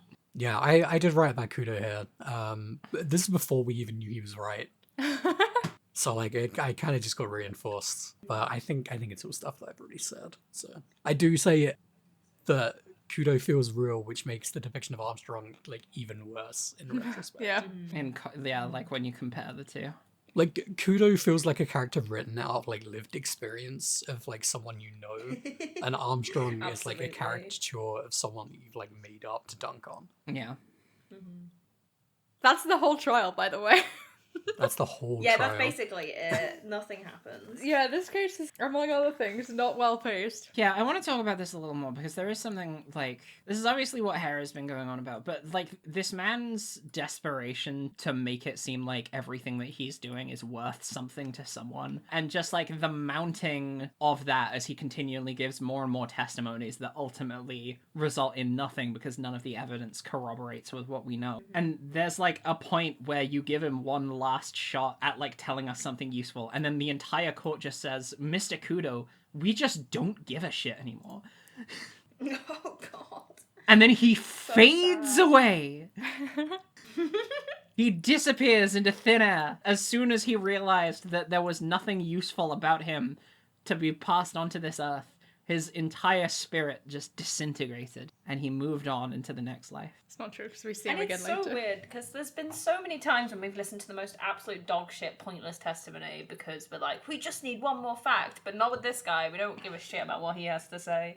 Like Mo the Clown's first testimony of just being like, I'm sad and lonely. There's kudos time Worth for pointing that. out that in the first game, we did cross-examine a man who was confirmed by the court, at least, to have like severe memory issues and could not remember anything past a certain period. And then we cross-examined that guy's parrot, and we treated those with more legitimacy than we do this poor old man. Yeah. So sad. Also, we get a shot of like Furio in disguise later, and he is wearing the earphones in both ears. So I don't know. I mean, I guess you probably wouldn't wear it in the fucked up ear anyway. I don't know. I do a lot of stupid things, so I could easily see someone wearing I probably an can't speak to earphone in a this. bad ear just out of habit. yeah. I can't be the only person who wears headphones or earphones. It's like just a sensory situation. Well, like you don't wear in-ear ones. No, I wear in-ear headphones and then I don't play anything through them. I'm not wearing them Oh. for any reason. Yeah. And then it's like, yeah, if my eardrum was perforated, I would still do that probably. Yeah. Stop being so mean to Victor Kudo. I'm gonna need some guidance through the next like set of investigations because I didn't take notes until I got to blue screens, basically. Me too. I gotcha. So, first thing that happens is you reconvene with Maya at the law office. You don't really, like, discuss much about this, but there is something that... Maya has a lot of things to say about the stuff that you have in your inventory at this point. She makes a reference to made-up Costco, and also Phoenix references Adrian, which kind of took me by surprise. Making fun of Adrian and Pels' inabilities to stop urns from breaking. I can't entirely remember what the relevance of this was, but no one gets away in this case. Everyone gets picked on. Jesus. Like, a character that I just wish this game treated better, continually just, like, dunking on her past all points of relevancy. Like, I don't think Adrian is ever gonna make a return after that case, and now you just have to leave a sour taste in my mouth still. But after this, you go to the criminal affairs department, everyone's freaking out because something crazy is happening. You don't get much information about it the first time around. The only thing of note is that... Oh, they're doing the in English 4 eyes thing. Yeah, literally. Yeah, you don't know what's happening. The chief of police is getting catfished by a pen pal whose URL is in Leet speak, Leet Asian Princess, which is a little concerning. Oh, God. But also a very, very realistic name of someone who would catfish someone. Like, that is 100% a catfish account named Leet Asian Princess, for sure. But yeah, like, God. nothing else to really pick up on at the police precinct, just because everyone's scrambling around to deal with whatever else is going on. Then you move over to Trebian, and you find Gumshoe, who's listening to the radio, and he has a psyche lock about what he was listening to. I didn't break it here, because my step-by-step process is do everything else before you do psyche locks, because you usually can't bust them open immediately. Turns out, this is a one-lock psyche lock that you can very easily intuit what the solution is. And I just think, I know that Hera's been complaining about justifiably, I should say, about how psyche locks are integrated, because it does mean you are very often likely going to go into a court case with reduced health. This, like, having psyche locks that are just, like, really simple and easy to do is a really good way of mitigating that problem, I think. Can I say something? I actually didn't have trouble with the psych locks in this case. Nice. For once. Nice. That's good. Hey. I fucked up on one, Oh, yeah. but I'm okay with it because I got an achievement out of it, so checks and Wow. balances.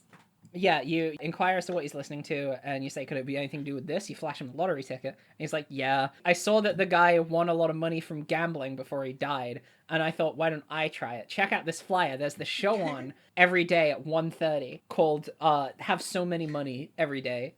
I can't remember what it's called. But the whole conceit is it's like a 10-minute radio show where you could win a lot of money, and that 10-minute time frame is important because the way that times line up at the end of this case is an important factor. I love lining up timelines. Yeah, it's a fun part One of my favorite parts of solving cases. I think this was a nice moment as well because, like, Gumshoe kind of says something about the psyche locks, which I don't think is kind of acknowledged enough, that, like, it's really fucking intense to do that to somebody and to just, like, go after them. And, like, he's just like, God, I just didn't want to talk about the lottery ticket. Like, you just kind of interrogated me for no reason. And it's like, yeah, actually, this is a really fucking intense thing to do. Like, God forbid he keeps one thing to himself, which is they're, like, using the power of ghosts to compel him.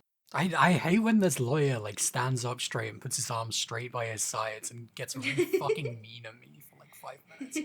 Oh, it gives me the creeps. Yeah, for real.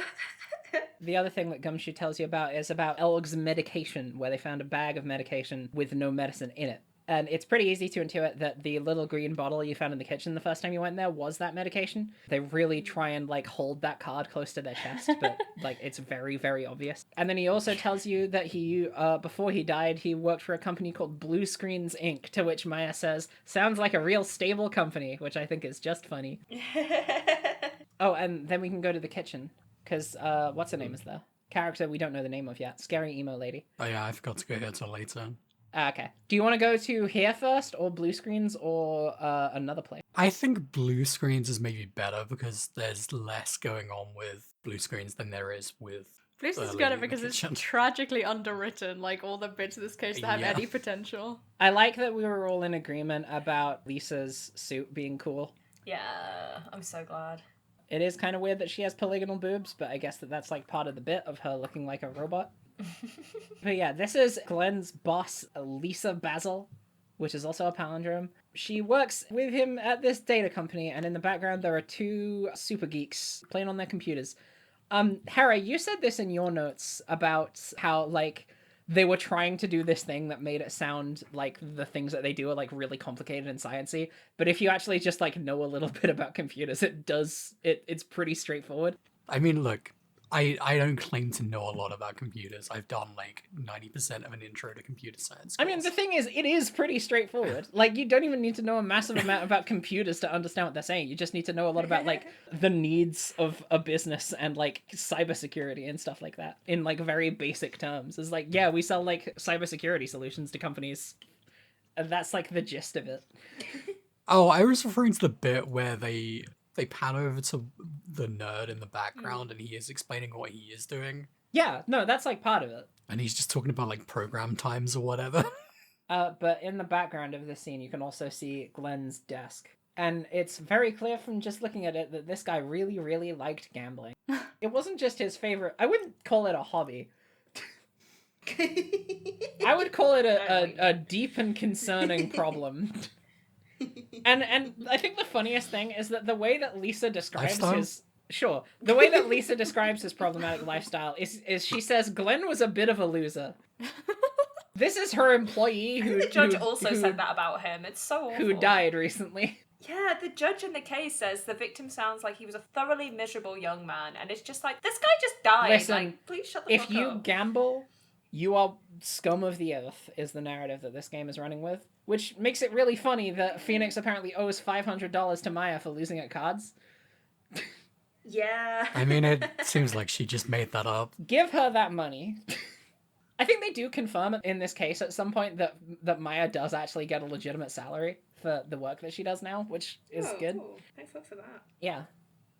Every time that you try and present something to Lisa, she says that it's, like, password restricted. She says it's SPADA restricted, which made me think about Devil May Cry. Oh, that's so fun. I was like, are they doing a 300 reference? But that movie didn't come out till Yeah. 2 years later. Really? That's what I thought it was as What? well. It came out in 2006. What the fuck is going Oh, on? it might be because it'll be the localization. Oh, then, no, because you that know came what out a it lot is? Later. It's because of, like, Trojan. Oh, you think? Maybe. But they do the actual quote. They're like, no, this is Sparta. Yeah. Like, they do the I think actual Devon's right, because quote. you know we were talking about it in the last episode about how the localization didn't come out until after Apollo Justice was also localized for... No, wait, but then we decided that was just PAL, right?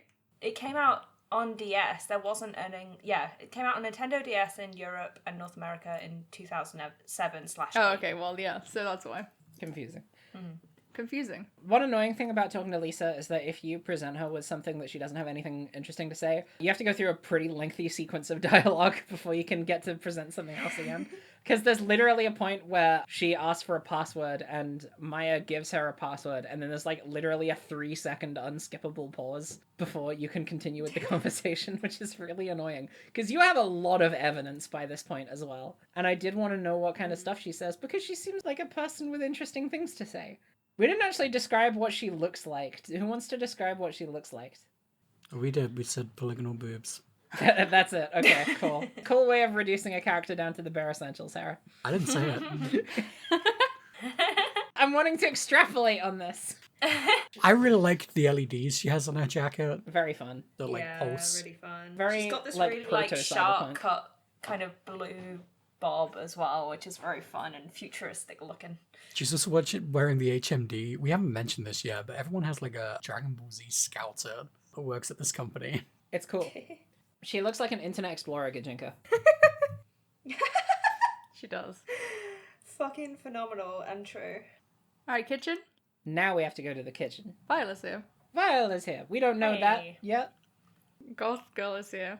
We've been talking about Furio this whole time. We still don't know his name. The Tiger. That's We can just call Zenihop. him the Tiger. No, it wasn't Zin Eof. I, by the way, until Devon said Zin Eof earlier, have been calling him Zin Ehop my whole life. Yeah. I just haven't been calling him. I've just been calling him the Tiger because I think Zinniop is stupid. No offense, Maya. So it's very obvious from the interaction that Viola has with Jean that she is there in relation to this debt that you've been made aware of in the past. Jean is in debt to a tune of like $500,000 and clearly owes that money to some pretty shady people because this girl will not stop talking about how she loves stabbing and arson and raw meat in a way that is... rules. She threatens to kill like 3 times in the first interaction. No, she doesn't. She just alludes to it. She's actually like a completely innocent Come on. person. She just says things really weird.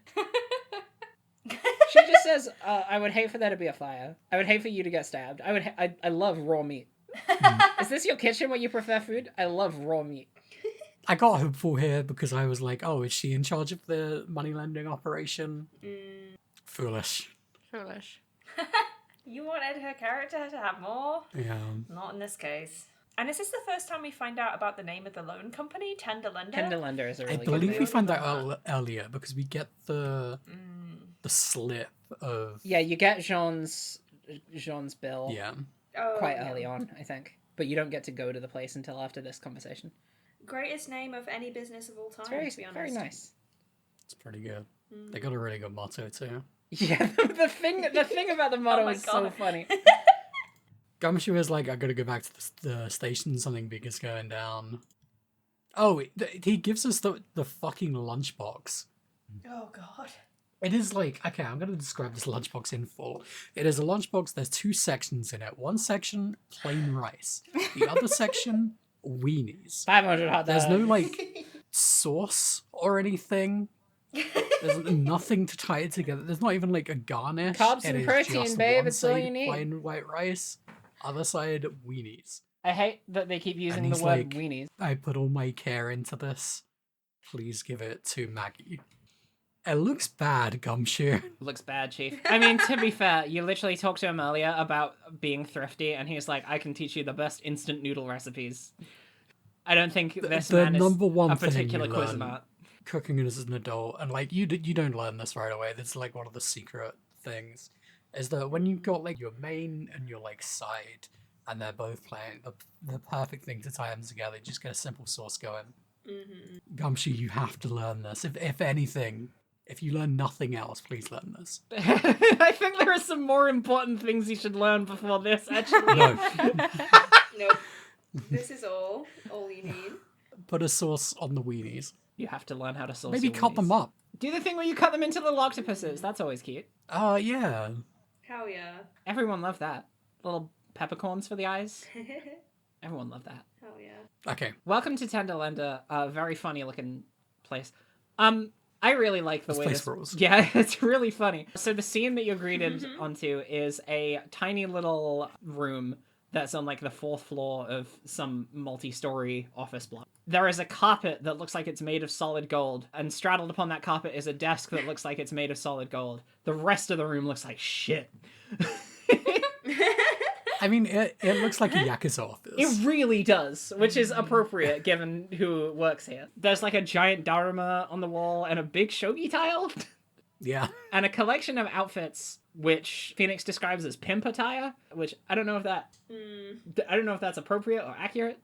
One of these outfits is a sharp blue suit Interesting. with what appears to be a badge on the lapel. The badge is so funny. Like Oh my god, the the fucking badge is so funny. You examine the suit and you examine the badge, and he's like, hey, this badge looks a bit weird. Wait a fucking second. This is literally made of cardboard. Yeah, it's a cardboard badge decorated to look like an attorney's badge. And not decorated well. There's testimony earlier that the fake Phoenix, right, the phony Phoenix, Bonus. was showing his badge around to everyone in the restaurant. He was really proud of the work that he did to make it.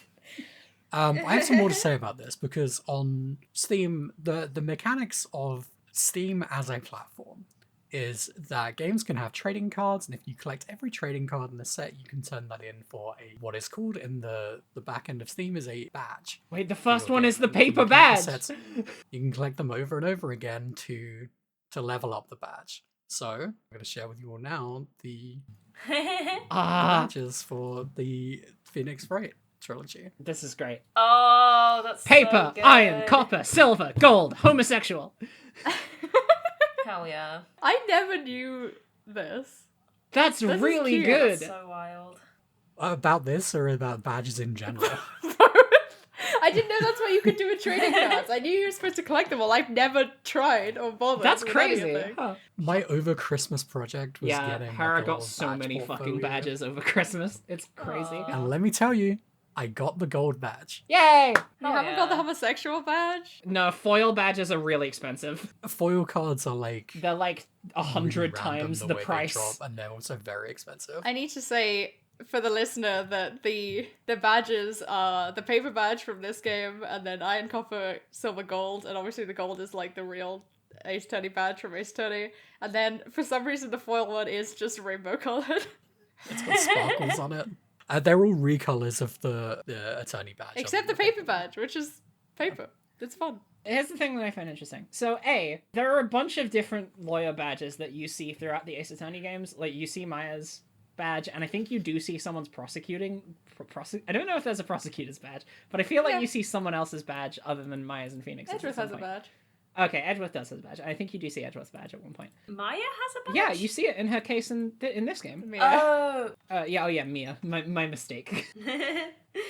But I think the thing that's funny about this is the gold badge is the highest level badge outside of the foil badge. But also, it's been thoroughly established that, like, if your badge is shiny and gold, it means you're a novice. So Yeah, that's true. it's kind of funny that it's like the highest value badge in the badge collection, the one that makes you look like a freaking noob. Also, if you show your badge to Maggie when you first meet her in the detention center, I don't know if you have to do this or if this is included in the text, but she bites it to see Yeah. if it's real, and she leaves like tooth marks in it. Yeah, God. yeah, she does. Because she was like, So I was pretty bad. sure this was made of paper. Hey, gold is soft, right? Yeah, that's why biting Gold is like soft. biting gold is a good way of testing whether it's gold, because you will leave teeth marks in it. Yeah. Sort of like But also, burning a it's witch. not gold. It's just gold coated because Gold-plated, Yeah. yeah. Emma confirmed this. With it gets science. dulled. It's because when you polish it too much, the coating gets worn off. So it should have gone gold silver.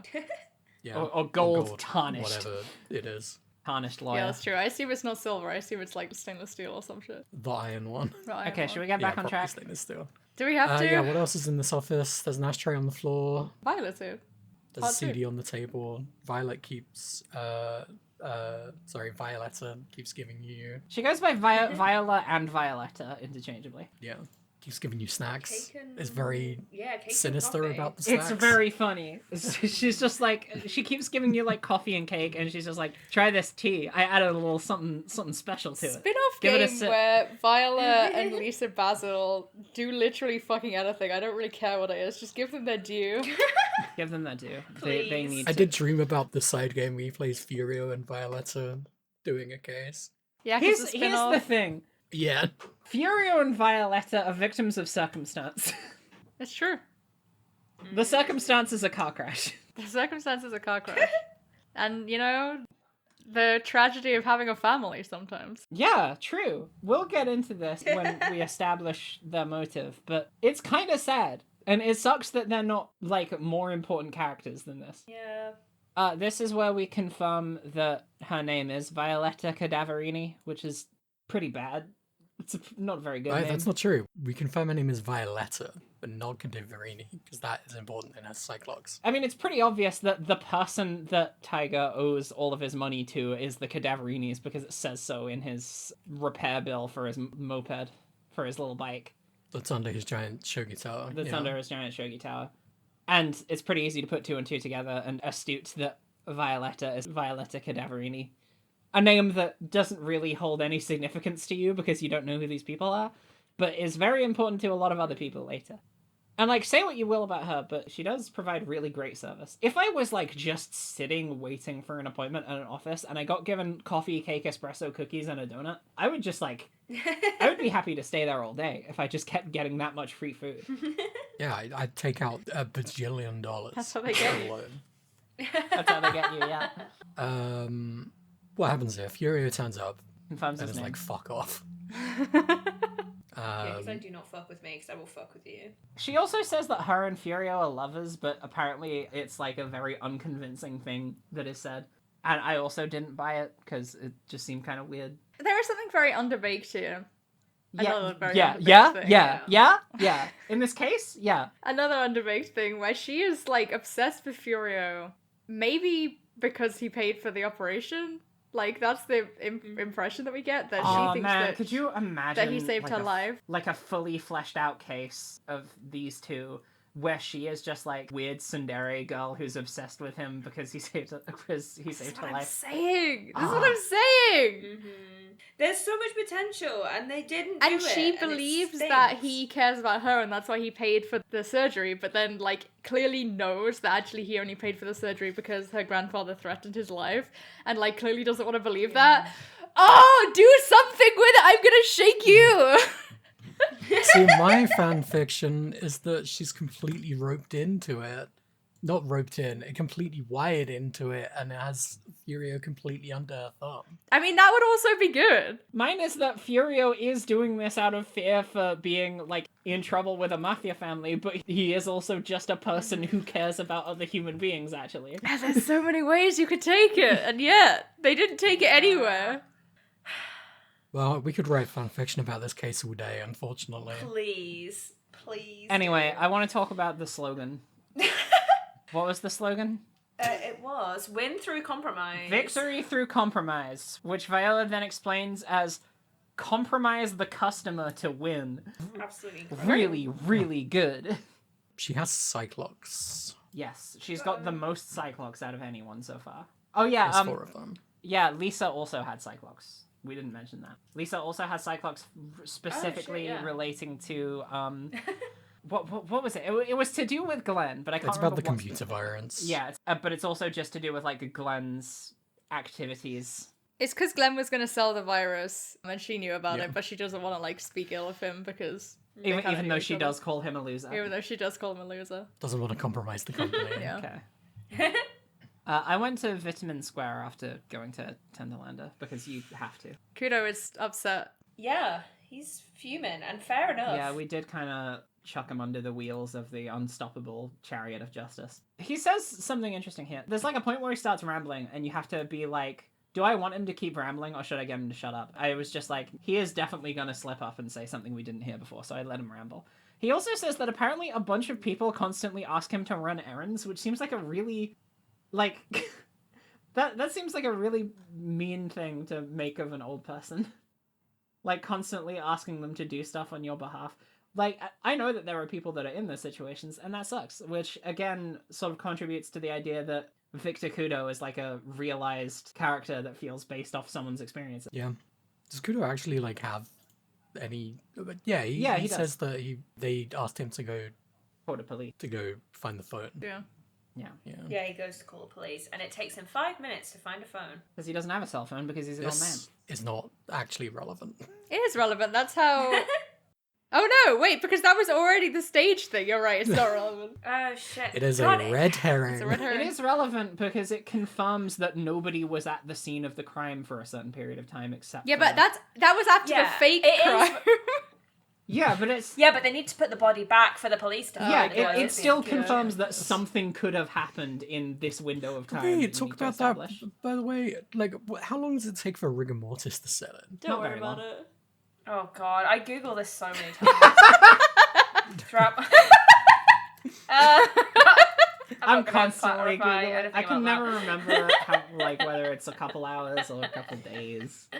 You can't be taking this game that seriously. Stop it. Stop it. Everyone stop it. 2 to 6 close hours. the They're tab. fine. It took an hour. They're good. We're giving Maggie a lunchbox, and she doesn't want it because she's like, fuck Gumshoe. She fucking hates weenies, by the way, which is her talking about the lunch and her also talking about Gumshoe because he's being a weenie. Yeah. She also says she's going to post about the trial on her blog. Oh, yeah. She loves Sure. court drama, but in this world, it's like true crime, and everyone's obsessed with it. It's fun. Here's the thing that bothers me about this conversation that you have with Maggie, is you talk to her about what she experienced because you need to reaffirm like what parts of this that you've been told are consistent. And she says there was someone else in the restaurant on that day. It was this creepy lady with a creepy laugh. And you have Violetta's profile in your inventory, and presenting it to her after discussing this does nothing, which I think is really, really dumb. Mm-hmm. But I guess it's because, like, if you do that, it cuts out a lot of the following sequences in this case. There's just so many, like, arbitrary things in this case which are made to, like, prolong the kind of reveal, but they all feel so contrived and stupid and really, like, belittling Yeah. for everyone involved, including the player and the characters. Like, Jesus Christ. I've been feeling like that a lot in this series. Is like there's so many, like, you have to follow such a specific chain of events to do investigation, and I wonder if that becomes looser in future games or not. We'll see. Criminal affairs? Oh wait, I want to talk Yeah, about what criminal Maggie affairs. says about potassium cyanide being a drug that you can buy on street corners, which is a really funny concept. It's because the So weird. pharmacology department at Ivy University is selling it. Oh, yeah. Yeah. Yeah, they got to pay for those new electrical cables, so they got to By selling murder potions. Yeah. Yeah. Yeah. What else could they sell? Fun drugs? No. No. It's got to be the Do lethal you know how ones. easy it is to make Molly in a lab? For the purposes of this podcast, no, I don't. I want that on record. We go back to criminal affairs. It's still a complete shit show. The entire security network is compromised. All of the computers are being infected with big virus. And one guy basically yells, like, we need to shut this thing down, like, right away. Everyone stop what you're doing on the computers. And then the chief of police is like, but I'm watching videos. I'm watching my videos online. Oh, God. This fucking guy. I'm watching my fucking Korean soap dramas. And then says something a little racist. Quite a lot racist. Yeah, says something pretty, Yeah. well, yeah, like, it's pretty racist. But they're losing like everything. Yeah. Which I'm fine with. Again, a huge plot point to drop without any actual, like, in-depth anything. It's fucked, because there is a point where they establish in the trial after this that the virus that is hitting the precinct is like a worldwide virus affecting computers all over the globe. That's massive. so And this is wild. like a C plot. I don't mind this so much. Like, I think, I mean, this case doesn't really earn it, but I think in writing in general,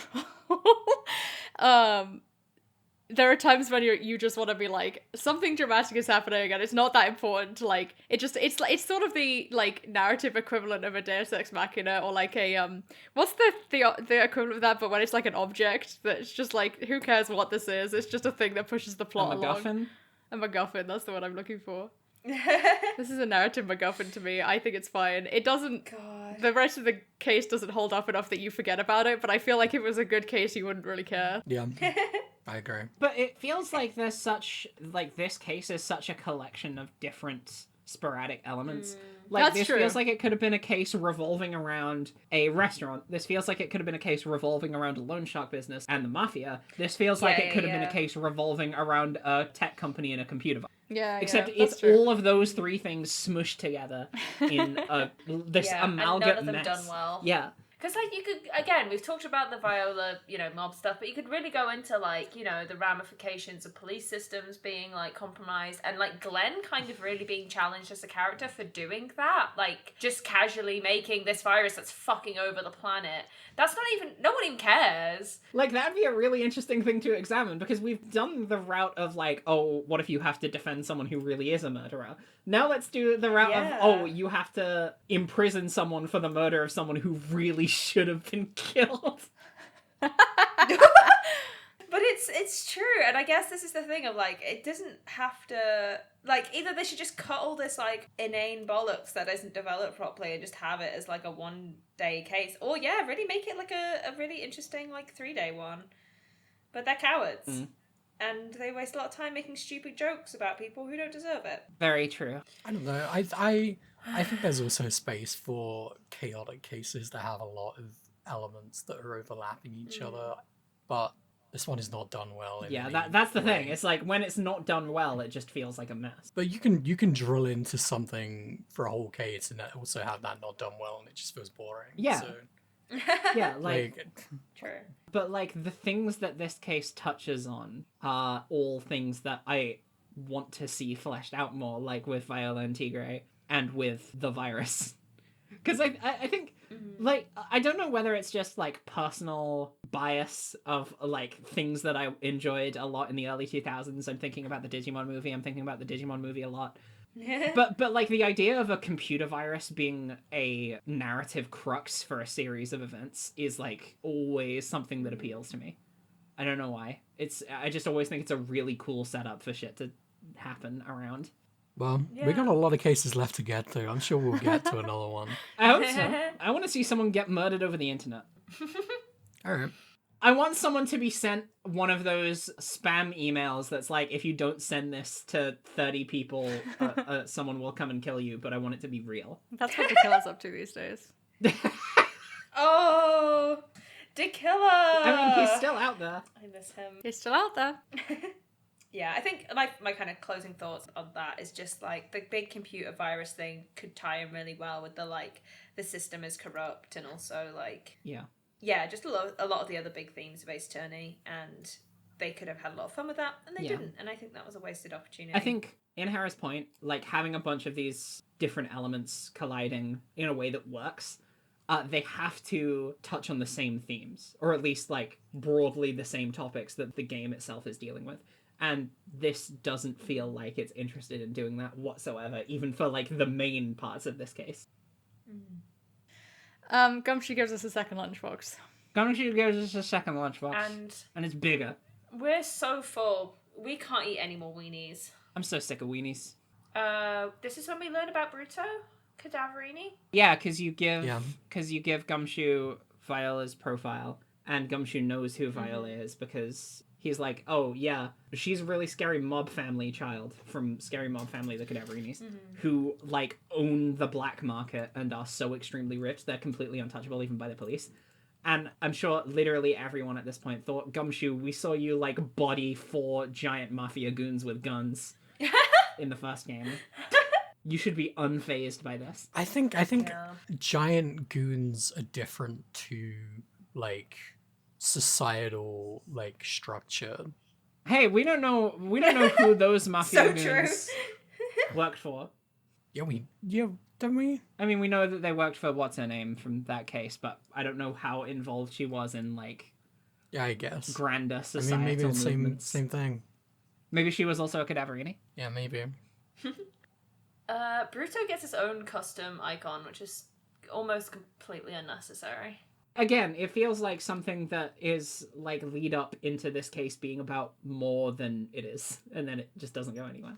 I think in the first game especially, maybe not so much the second one, but in the first one, they used to sometimes just have multiple choice answers rather than evidence to kind of like suggest something in a conversation. And I guess this is the pre-Psyche Lock thing, but I guess now they have a bigger budget for this game. They were just like, oh, and the Psyche Lock like mechanic means that they don't have that anymore, but it does just end up like filling the court record to the point where you're just scrolling through loads of evidence forever, and sometimes that's just a bit like tiresome. Yeah. But his portrait is sick as hell. What a cool looking guy. Yeah. He's bald. He's got a scar. He wears a scary black kimono. Hell yeah. Wait, I have more to say about this, actually. My argument for having details that are not elaborated on is that that's where the fan interaction comes out. I mean, yes, absolutely. And I will always appreciate the fan content that is created, for sure. Did these cyclogs give us anything, or can we skip right to tryout? Nothing that we've not already covered, Violetta's is pretty important, actually. We haven't really talked about that at all. Oh, shit, yeah. We gotta go over it. Yeah, it's kind of essential. we should. So Violetta's whole cyclock is about her head injury because she's got these bandages around her head. And the whole thing is that she got into a car accident when Furio Tigre pulled out in front of her on his stupid little scooter and made her crash her car so bad that she had to get a $1 million cranial surgery, which is a cartoonish amount of money. Although I think it is established, or at least alluded to a little bit later, that the reason it costs so much is because she is from a mob family, and the mob family wanted to make the person responsible pay a lot of money for it. And so Furio Tigre is doing this out of fear for the mob family. And because of the accident, Viola doesn't actually know who it was that caused her to get the injury, and thinks that Furio Tigre is like her savior because he is paying for all of this while, from her perspective, not being involved in the accident at all. But then you sort of break down this barrier by telling her that, like, it had to have been him. There's no one else that would have done, because he would have no reason to spend that much money on you, a person he doesn't know. And then she gets really sad and starts crying, and it's kind of a bummer, because she was like, oh, this one person who actually cared about me only did it because he thinks he will get killed by my dad otherwise. And then she fades away and is never relevant to the narrative again whatsoever. Yeah, she literally stops existing at this point, which is really It is a bummer, but one nice little touch at the end is Phoenix and Maya are like, you know what? Let's drink some of this tea. We owe her at least that much. Aww. Which I just think is a little sweet. I have a question. Yeah? Who do you think was actually responsible for that car crash? Oh, Tigra, for sure. You think? Yeah, they really made it sound like they were driving along the road and then he just pulled out of fucking nowhere. They made it sound like that, but they're criminals. They're criminals, yeah. Everyone. But yeah, that is the thing. He is also a criminal. Right, you hit like a low level like loan shark and you're like, hey, that was clearly your fault. Wait, I just had a brain genius thought. He did that on purpose to try and get insurance money. To be fair, when you first meet him and his scooter is broken, he starts accusing Phoenix of breaking it, and then as if he's going to try and get money out of it. So yeah, maybe. Yeah, I thought it was like Seems that to be on his purpose repertoire. to like try and draw in idiots to shoot down. God, that's so sad. Maybe that's what Viola was doing as well. And then the one final thing that happens before trial is you go to Trebian. Tigre is there, and he is going to steal... Oh, yeah, I forgot about this. Yeah, so from Viola's cyclock, you get the information about her medical procedure. And then you bump into Tigre at Trebian, and he is like, I'm going to steal this, and I'm going to beat you up. And then Gumshoe bursts through the door and says, don't fucking worry about this guy. I will tear him apart with my bare hands if I have to. You get out of here. Go, Phoenix. You've got to go. And then that's it. And then we go to court. There is one line that happens in this investigation. I don't remember when, because I haven't read any context about it. But Phoenix says, there are two things I find inexcusable: poisoning and betrayal. Oh, fuck yeah. And I'm like, oh, interesting. First time we've heard about this. Yeah. It has never reacted to this in any other cases where there's been poisoning and betrayal, but it's fine. Only a coward would hurt people using either of these tactics. Sure. I feel like we've heard some version of this ideology before from Phoenix, but it just changes components every time. I'm never going to stop thinking about the time the judge said that, like, lying under oath is the worst crime that someone can ever commit. Meanwhile, what's on perjury between friends? Let's go to trial and not lie under oath. No one's gonna do that. Fucking tastic. So you go to the lobby, and I think Phoenix says the line, we still haven't solved a single part of this mystery, which I know he says this every time we go into a trial, but I've never felt like a mystery has been more solved than this. Gumshoe is back. He is beating himself up about how useless he is. He's still being a creep towards Maggie, and he says, give me something to take to the lab, and I'll run a test on it. So you give him the bottle of medicine that you found in the kitchen, because there are prints on it, but you don't know whose prints they are. And then we go to trial. Who was first up on the stand? Our friend Jean. It's our friend Sean. Godot Great. is the most normal about us ever, and I really like it. Godot is completely normal, and everyone's like, oh my god, he's so brave to interact with a homosexual. And it just makes them look so stupid, and it makes really Godot does. look completely like a normal man. Yeah. Yeah. Godot is like from the year like 2080. In comparison. I made barely any notes on too. this. Like, I could not tell you what happened. Okay, so here's what's up. Jean claims there was a mirror in the center of the restaurant that is, I believe, 2 meters high and 4 meters wide. Very stupid. He says, this is fucking insane.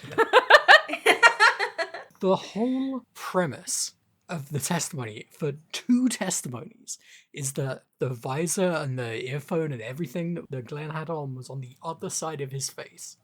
Meanwhile, in our evidence, we have a literal picture of the guy that we used the first time that has the visor on the left side of his face. Made me so stupid. fucking angry.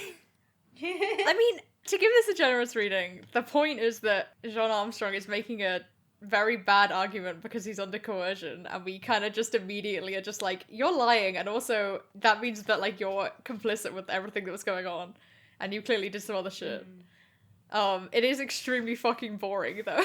Yeah. Yeah. The absolute most insane part of it to me is they show a diagram of where the mirror is, and they're like, there's only one place in the restaurant you could be to see Glenn from with the mirror set up this way. And that's not true, because you can literally see him from the opposite side of the restaurant. But the mirror's in the way. It's so stupid. Yeah, this entire testimony feels like a big waste of time, because it literally is. It's literally just Jean trying to dig his way out of a hole for being for being forced to collaborate with Tigra, and it's dumb. Like, and like the fact is, you go through this initial testimony, and then you have to still, after that point, ride out on the idea that this mirror is there, as if it's just like an accepted fact of the case, when literally, it doesn't make any fucking sense. Of the, like, distant, vague memories I had about this case going into it, all I remembered was there was some mirror bollocks. Yeah. Like, that is it. And I was like, this is so Let me cleanse the stupid. palate by talking about some Godot highlights. Phoenix says at some point that the mirror should not exist, and Godot says, should not exist? Sounds like you're describing yourself. Fucked up. There is a point in this where the judge intervenes and Godot literally just tells him to shut the fuck up, and he gets really mad, but it's really, really good. No one ever talks back to the judge like that, but it's awesome. And then the other one is that he calls Jean my H-deficient friend, which I just think is funny. On account of the French language. On account of the French language not often. using H's very often, yes. There is something to this testimony, though. It's how we discover that what Kudo witnessed was actually a setup, a pantomime designed exactly for one person, and that was Kudo. Really fucking insane. Really tenuous plan. I hate this. This sucks. It's so shit. It's shit. So stupid. And, like, it was an opportunistic crime. So, like... It really just feels like they needed So to make this why? more complicated than it was, because they were, like, struggling to figure out how to make it, like, this long.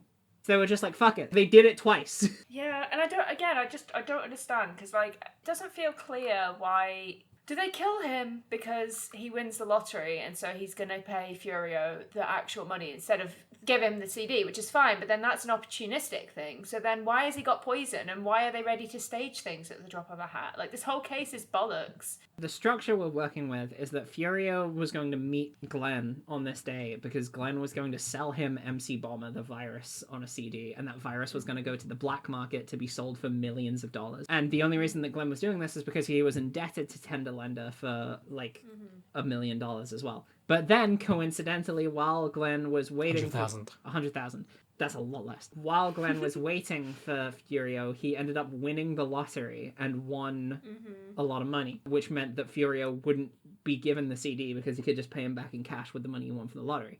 This leads Furio to poisoning Glenn at the drop of a hat because, like, he still wants the CD because it's worth a lot of money. So he can just kill Glenn, get the CD, sell it, and then pay back his own debt to pay off the brain surgery to the Cadaverinis.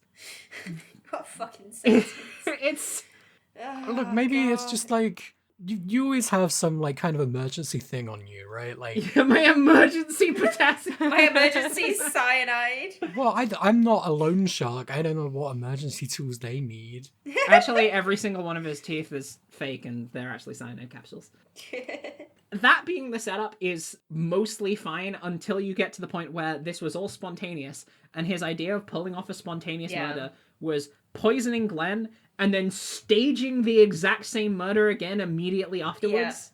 Yeah. Really, really strange. And just hoping that Maggie stays unconscious the entire time. Yeah. Like, they do this so that they have a witness in Victor Kudo who can testify that things were, like, happened one way when they actually didn't. Because, like, all of these testimonies are reliant on the fact that there was no other person at the scene. It was just Glenn, and he drank poison and he died. But Tigra was actually there because he was the one who poisoned him. But nobody knows that because nobody saw. But if nobody saw, then why did he need to stage it again? Because I don't believe that this man is a smart enough guy to set up a fake murder to cover his own tracks, considering what you bait him into at the end of this case. Well, hold on. You saying that, the plan wasn't smart at all. I mean, it didn't work, yeah, so obviously it wasn't. There was no need to do any of this. So maybe it was perfectly in character. But but like the thing we trip him up on is indicative of his lack of forethought. And I truly feel like the final piece of evidence in every single fucking trial in this series has been so tenuous. I don't even remember what it's been in the previous ones. It's because it's just completely like trivial. They're just like, we need to round out this case. All right, wrap it up, Gumshoe. Get on in here. Bring in the dancing lobsters. Is it going to be the ghost that's going to say hold it this time, or someone's going to burst through the doors, or I don't know. Are we ready to talk about this? Because I have thoughts about it. Oh, yeah. We've got to get through Furio, right? What do we have to say about Furio? Okay, let's be real. This is to really say... funny. Like, the bit that they do here is really funny. Which bit is... Oh, right. Like, everyone constantly running away and hiding from him whenever he talks is very funny. What were you going to say, Harold? I was going to say the witnesses that I hate the most are the ones whose lies are so blatant that it is not clear what the fuck you are supposed to counter with, because they're so clearly untrue that they're so untrue that you don't have a counter because you're countering the regular lies. Furio is like extremely blunt with everything that he says. The thing I hate about this is the penalties that are put on you. Oh my god. There is an unnecessary mean energy to the way that they structured the last act of this. I'm very thankful that I was already at the point of using a walkthrough because I was like, I'm really tired. I just want to get through it. So for the entirety of this final day in court, I think I was using a walkthrough. Before that, I was in the clear, but I was just like, fuck it. I want to get over it. One thing I do want to talk about is there's a very funny back-to-back sequence of events where Furio roars and then the judge ducks away. And then when he comes back up and he's just like, oh, I dropped my pen and I was just looking for my pen. I'm back now. And then there's another point where Phoenix interrogates Furio. Furio roars at Phoenix. Phoenix hides because he gets scared. And then when he comes back up later, Godot just offhand says, did you find your pen? So good. Really fucking good. So fun. And Phoenix replies, it was in my pocket. Really? Why can't the writing just be that good the whole time? It's just a really good character moment. But yeah, the penalty system they introduced for this is fucked because the idea is that Furio is going to force you to and the setup for it is so fucked as well. Furio is going to force you to pay money every time that you ask him a question that is unimportant because he's like, I'm going to have to take an express train to get to this meeting I'm waiting on because you're wasting my fucking time. So that bill's going straight to you. And then the judge is like, yeah, sorry, Phoenix. I'm going to have to give you a penalty every time you fuck up. What do you mean? You make the rules. It's your court, asshole. It sucks. I think it's a really poor subversion of the mechanics of the game. It means I don't get to have fun. That's fundamentally what it means, because it means I don't get to press statements. Like, I have to think so much differently about how I present evidence. And I don't get it like guts a bunch of character interactions. And like the bits where you press statements in a cross-examination, those are some of the most fun bits of dialogue that this case has. and it's rubbing them from me. And also, you can press something that seems relevant, but Phoenix will say something that is completely irrelevant, and you have no way of knowing that. No, you don't. And there's also certain points where after this penalty has been instigated, where you can then press statements again at different parts of another testimony. It only happens every other testimony. It's so dumb. It's so dumb. I agree. The only thing I will say about that is, again, it's really, really fucking stupid, and I had to save Scum so much. But once I did, and like the actual statements that you get through, I was like, okay, that's the only information I actually need is from this statement, which didn't penalise me. It took a lot of work to get there, but once I did, I was like, I have clarity, I have vision, I know what is expected of me. Which sometimes I don't when there's just loads of information. I get a little bit overwhelmed. But very, very fucking valid points about how shit It's really stupid. Trying to navigate all of that. At the end of this case, fucking Edgeworth, can you imagine? Gumshoe bursts into the room with his stupid little piece of evidence, the medicine that it turns out has Fiora Tigre's fingerprints on, and Phoenix is like, yeah, we're kind of past that at this point. The funny thing is, he bursts in with a decisive piece of evidence, and then the very next thing that happens is you all go to the lobby, and I was just like, wait, what? He literally burst into the courtroom, got up on the podium, and was like, I have the decisive evidence that you need to win this case. And then the judge just said, okay, everyone take 5. You gotta take a recess to calm everyone down. And then Phoenix has a very funny idea. Phoenix is like, this evidence is garbage, but what if I just lied in court? The fun thing that we love to do. The fun thing that we love to do. Jesus fucking Christ. His justification for this is pretty funny as well. Also, just the fact that the illustration of Gumshoe bursting in is almost identical to the one where Franziska bursts in with, like, the really important evidence in the end of the last case of the last game. I don't want to compare this moment to that, actually. Yeah, me neither. Don't cheapen it. Stop that. It just feels so formulaic at this point. Mm-hmm. Yeah. I would argue that it's not formulaic, because I would argue that it's a deliberate subversion, but I would argue that it's cheap. Yeah. But if it's not this, then it's like Mia, or it's like there's always something. Yeah, that's true. Yeah. There's like either Phoenix wins the case, or he gets backed into a corner so bad until someone comes and helps him. The game is like, you've done such a good job. It is out of your hands now. Yeah. Fuck you. So Phoenix's whole idea is, using this evidence, he's going to pretend that it's the bottle of potassium cyanide that was used to kill Glenn. Because since Furio wasn't here for the previous court cases, he wouldn't know that it's not the potassium cyanide bottle. Mm-hmm. Which is, well, he knows what the potassium cyanide bottle is, but he wouldn't know that the court knows what the potassium cyanide bottle is. It's a very confusing setup, but it makes sense when it plays out. He's basically trying to make Furio give up the truth that basically make him incriminate himself by telling him, no, that's not the bottle of potassium cyanide, that was a different bottle, which is really dumb, and it's stupid that it works.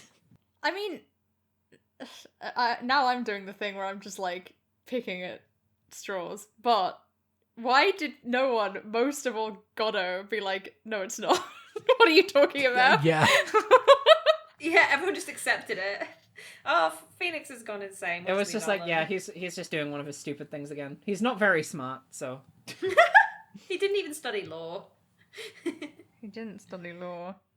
It's fucked up that at the end of this case, Godot says, like, the most terrifying person here is that attorney across from me. And I was like, this is... Sure. Like, it's cool that you're showing... I like that Godot is showing Phoenix some respect. I think that's cool. I think he has not earned it in this case. No, I do think it's terrifying that Phoenix is like, oh yeah, I'm just gonna lie in court to get my way. No, but like, come on, Jay. Fucking everyone has been doing that. Yes, but I think this is the first time that Phoenix has out and out done it. You know the institution that Godot works in, right? He's a prosecutor. They love lying to the Yeah, court. but it's scary when Phoenix does it. And also, I don't think Godot does it, which I think is an important piece of characterization for Godot that we need to bear in mind. Okay. Someone knows something that I don't, I believe.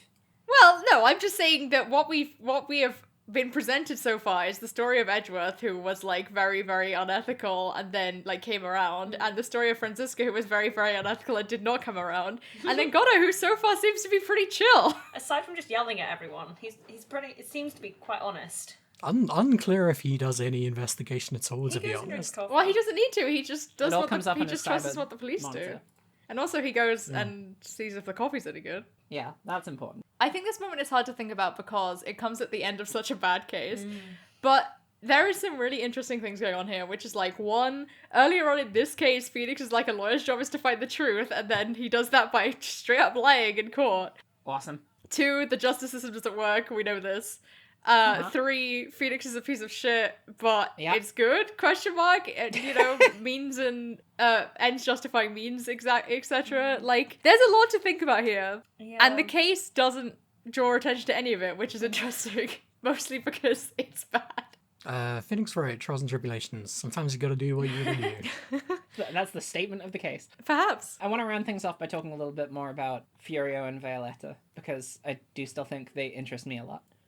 We talked about how the characters could be written better, but I also just think it's worth, like, discussing how throughout all of this, Furio, who was the main bad guy in this final trial, was literally only doing this so he wouldn't get murdered by mafia people. Yeah. And, like, they really, really want... They want you to see him as, like, this objectively evil, bad dude in this last trial, with, like, the lengths that he goes to, like, get away with it. But, like, at the end of the day, he killed a guy who had a super dangerous computer virus to, like, pay for brain surgery of a woman who he got into a car crash with so that he wouldn't get murdered by the mafia. I think there are definitely a lot of less justifiable reasons for murder that we've experienced over these past few cases. That is something to say that I agree with. Also, so what? He's fucking scary. Who cares? Right? That's just his personality. We've talked so much about how judging people based on their appearances doesn't get you anywhere. Do you know who else people thought was scary? Will Powers. Like, I'm Where's not... my Will Powers Furio Tigre fanfiction? Yes! God. What We a love fucking time. big bara man. Will Powers didn't allude that him punching us would be like kissing a train. Yeah, the thing is like, there are reasons why Furio Tigre is doing bad things, which are understandable, but it's still not a great guy. I also want to talk a little bit about the fact that when they took this guy, who was very clearly supposed to be like a hardened Yakuza thug, they turned him into a New York Mafia goon, because that was the closest parallel they could think of. I know I mentioned this before, I just think it's really, really funny. Yeah, I mean, yeah. There is something I want to call attention to, is there is a point where the judge recognizes that Furio was in fact braiding this Phoenix. That bit's good. And it is maybe the most lucid moment the judge has in the entire Seriously. series. There's genuinely a moment of him where he's like, oh man, I have a lot of responsibilities in this role, and I let someone pull the wool over my eyes for an entire case, to the point where I almost gave the death sentence to someone who was completely innocent. And they're like, okay, well, would you be witness to the sentencing trial then? And he's like, Nope. nah. I don't have any evidence. I don't trust my own testimony. So wild. Fucking boxing at the judge's box right now. Throwing seeds on the infinite ammo bandana. You know those seeds can't reach him from up there, Hera. I'm stronger. I'm stronger than that old man. I'm everything that Victor Kudo couldn't be. I'm stronger and a less ashamed pervert. Okay. I literally Post-case don't care lobby about scenes. the epilogue. I don't care. I don't care about Maggie and Gumshoe. There's a power cut, right? Right at the end? There's like a blackout. Oh, yeah. because Furio I thought he was somehow, gonna get like, away. zaps Oh, electricity yeah. or something. His breakdown animation is sick. He yells So so good. loud that the power that he gets flashes of rage, and his entire body just flashes in black and white, and then the power cuts. Really cool. And the only thing you see is Phoenix's eyes and Godot's visor, and it's very cool. And I was genuinely thinking, oh no, he got away. But he's still there. Yeah, he really missed an opportunity to run. Yeah, but that's how it ends. The only thing noteworthy from the post-case scene is that there's a special sound effect from Maya's rumbly tummy, which I think is very funny. I don't believe it's been in the previous games. Turns out Maggie does like weenies after all. She lied. Turns out Maggie does like weenies. Wow, what a beautiful ending to this just absolute crock of horse shit. Yeah. God, truly, truly dreadful.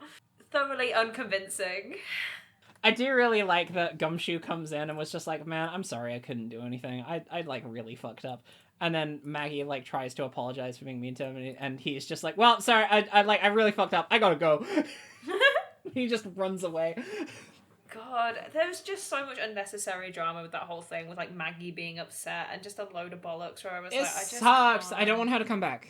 I like Maggie as a character, but I know that Gumshoe is going to be a series staple from here on out, and I don't want her to come back just because I don't want these conversations to keep happening.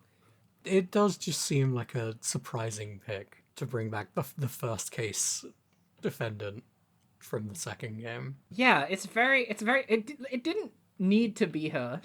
It really didn't. I think you were on the money, Hera, where you were like, oh, I thought it was going to be Maya again. And I think that they were like, okay, we can't have it be Maya again, but like, we just want like a hapless woman that it can be.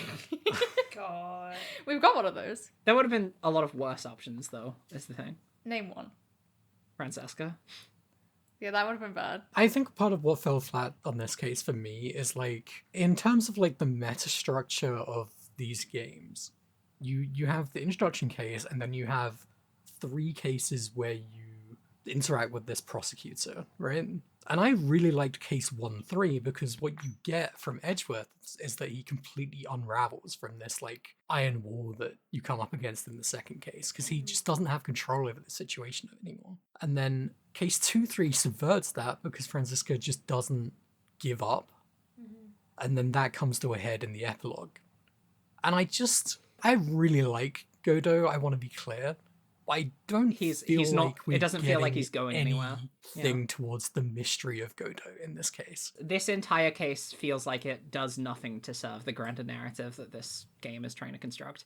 Even Turnabout Big Top had that scene at the very end with Edgeworth saying that he was gonna come We even back got to the some character with Franziska and Gumshoe's like relationship in that. Yeah, like that happened too. And the only thing that Godot does outside of the court in this is just like show up at Trebian and say the coffee fucking sucks. And say, see you tomorrow, bitch. Which again is cool, but I don't think Godot is relentlessly cool, but I don't think this we case... need something. Like, the problems run so much deeper than, like, there being no structure for the thing they're trying to do in this case. It's just a bad case through and through. Like, the thing with Edgeworth and Turnabout Big Top, that was a redeeming feature of that case that meant it had to exist to some extent. There is nothing that justifies the existence of this case. There's an interesting wrinkle here in terms of the Godot conversation, which is that at least I know Ro has seen the splash up for the next case. I have seen the splash off in the next case as well. Who here? It's Edgeworth. Edgeworth. Oh. It's Edgeworth in his old suit that we saw in case 1-5 that he put in a picture frame on his wall. Was that an old suit or was that just like a ceremonial thing? I'm certain it's an old suit, and the reason I'm certain it's an old suit is because it's like half Edgeworth, half Von Karma. But I thought what I think is that it was like a gift from Von Karma or something. I mean, it And could just be, but framed like, it. I imagine he wore it in the early days of his prosecution, and then everyone kept saying to him, you can't come to court dressed like that. People are gonna think you're a vampire. No one That's said so that. funny. We've seen what people wear to this fucking courtroom. Nobody said that.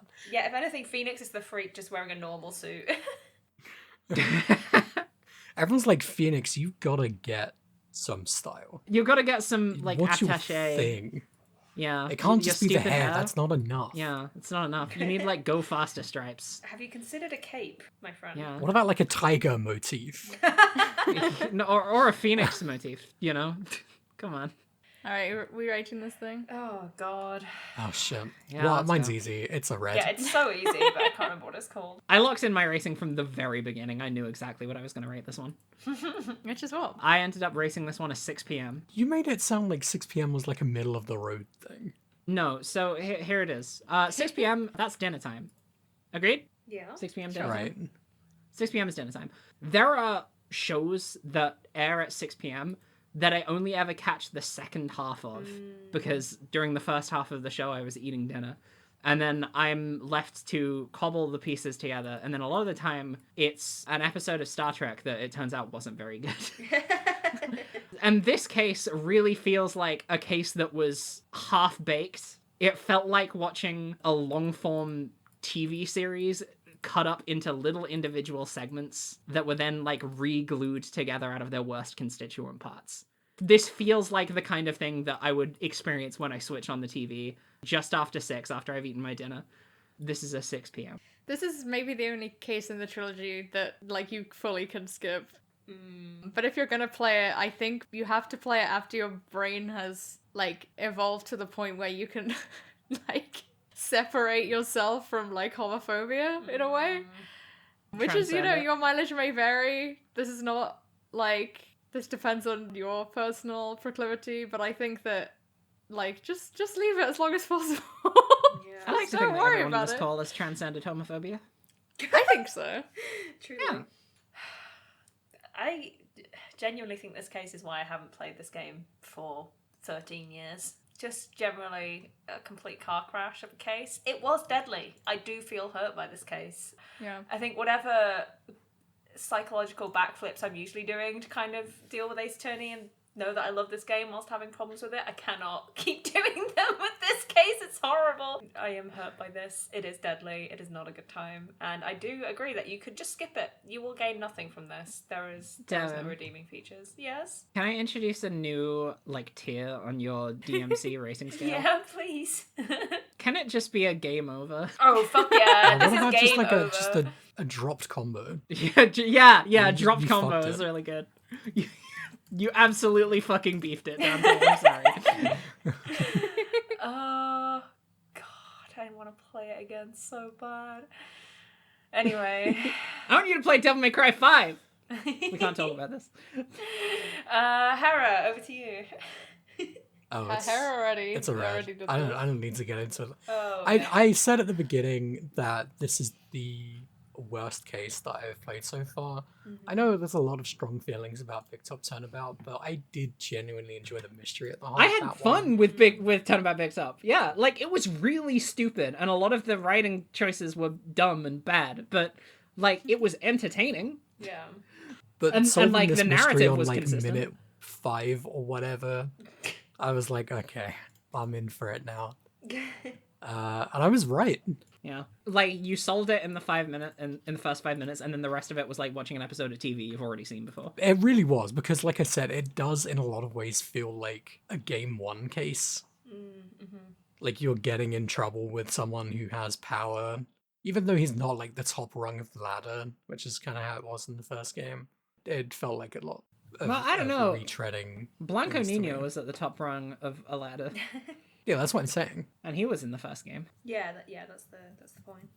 That Furio is. Yeah, that's the Oh, point. It's like the Furio isn't the top, but Blanco Nino. So it's like a and downgrade also, from the first game. Chief of Police. I forgot his name. Damon Gant. Damon Gant. Gun. There we go.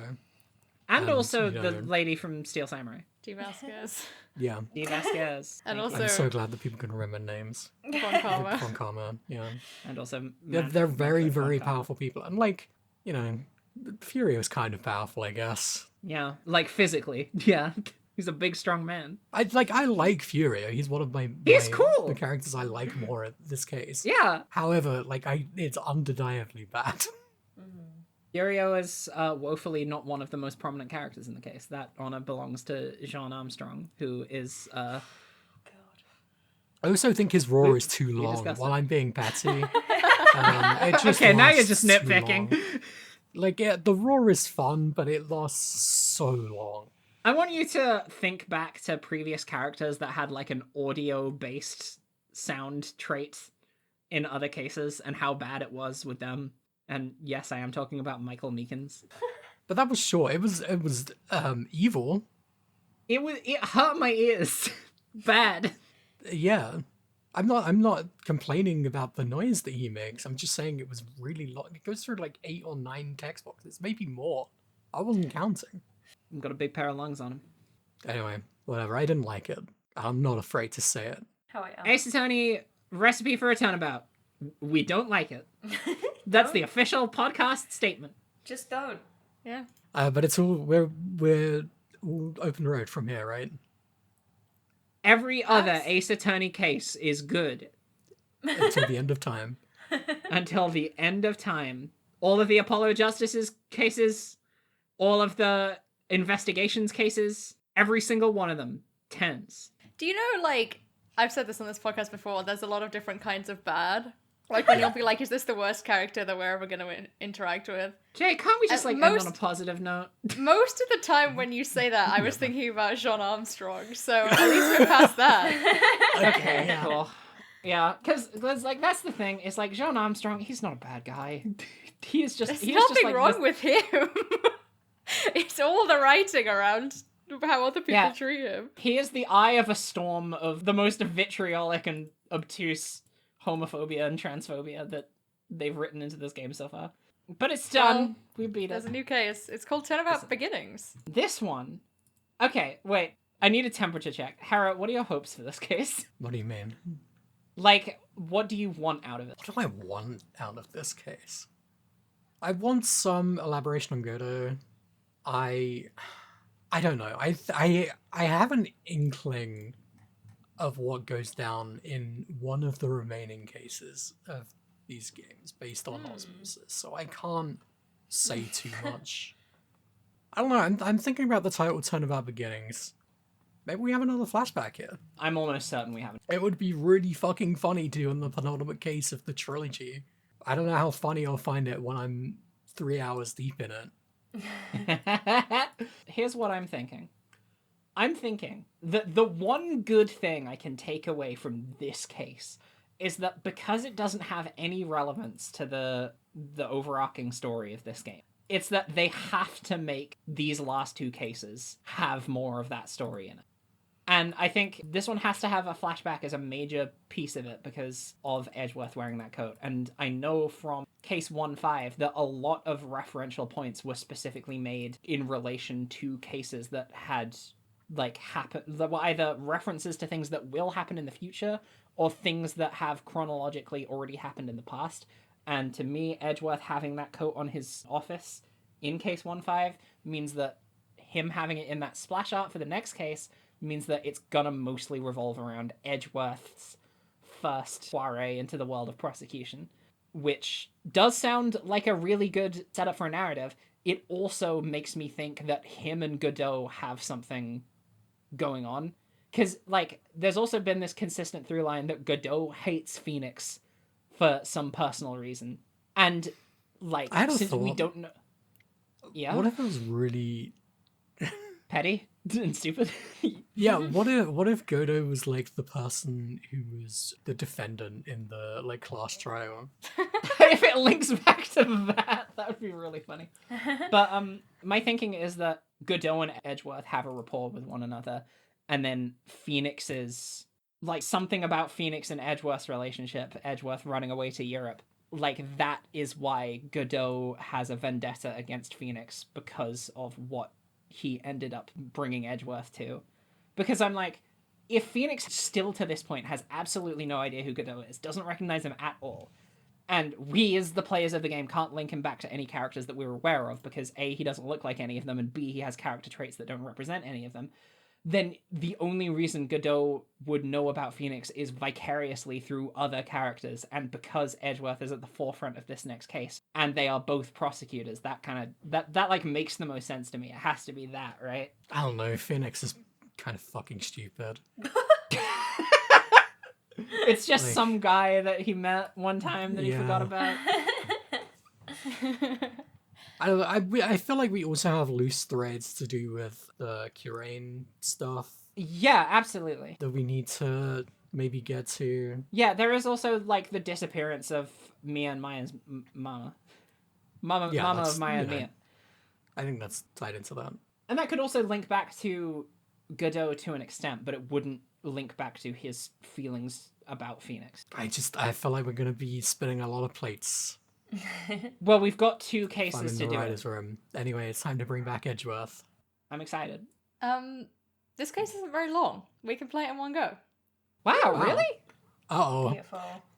No, don't, Hera. Come on, be optimistic. So no, sometimes I listen back to this podcast when I'm editing, and I'm like, I wish Hera would be a bit more optimistic. But I think after this one, she's earned it. Yeah. So. Here's the thing. The last time a prosecutor was front and center on the case art... Wait a minute. It was Turnabout Big Top. No, it can't have been. Was it really? No, I think Edgeworth was front and center for 2-4, right? Yeah, that's what I thought, right? Yeah, I think that's true. Wait, let me check. No, for some reason when you said that, I thought it was going to be a one-day trial, and I do not know that. So I take it back. Farewell, My Turnabout. Yeah, there he is. Yeah, he is on the front cover of Farewell, My Turnabout. Maybe it'll be just like that. Maybe it'll be just like that. Maybe it'll just be like that, but again in the past. Wow, it's weird. This happened already. All I right. think it's going to be great. Yay! Yay! Woohoo! I have so much fun with my friends. I love to have fun with my friends. I genuinely forgot there was also the Great Ace Attorney. I forgot that one existed. There's also that, and all of those ones, absolute 10 out of 10, every single case. People like those ones. People do like those ones. Dual Destinies, all of them 10 out of 10s. I'm just looking at the list of the games. No. That's the Apollo Justice trilogy. Oh, is it? Okay. Oh, yeah. You should stop looking at those. It's just the front covers of the cases, jeez. You're gonna look at the front cover of a case and see Phoenix Wright's dead body, like like limbs splayed out in all directions, like Family Guy. What the fuck are you talking about? No, she's right. What did they do to him? Oh, wait, hold on. If we're playing the full list, I've got good news for what other games appear on the list of all Ace Attorney games. We've got Puzzle Fighter, Project X Zone 2, We Love Golf. Monster Puzzle Hunter Fighter Explore. isn't. You can't play that anymore. That one got shut down. I think they're talking about the mobile one. Monster play Hunter that Double one, though. X. Do we get to play Monster Hunter Double Cross? I think it's a lance because you get Phoenix. the objection finger. That's what it is. Yeah. Bonus podcast episode. We all play Monster Hunter Double Cross, and we all play Great Lance builds, and we all fight Valstrax, and we do really bad at it. Onimusha Soul is another one. Others like you viewed Sephiroth. Did Sephiroth do this? Why isn't there an Ace Attorney case where Sephiroth is the bad guy in it? How do you know there isn't? Shut up. Fuck this. I'm gonna go play the Ace Attorney patchy slot game. It's on mobile. Are we still recording? By the way, do we need like a wrap up phrase? We need an end. Like the opposite of an activation phrase. Everybody, stop. This is at the bottom of the page. Yeah, that's how the Please. Ace Attorney wiki works. Please expand me. This article's a stop, whereas otherwise incomplete. You can help the Ace Attorney wiki by expanding it, and then it's got a little picture of Ron Delight. He's Please perfect. expand me. I read a Tumblr post the other day that was like, Ron Delight came because whoever was writing this game realized that it was very popular among Yaoi fans, and then read some Yaoi, and then was like, okay, I'm gonna put Ron Delight in this game. Oh yeah. Yeah, and I'm gonna give him a wife. So I'm gonna give it a wife. I mean, look, you can't win Genuinely them all. really funny.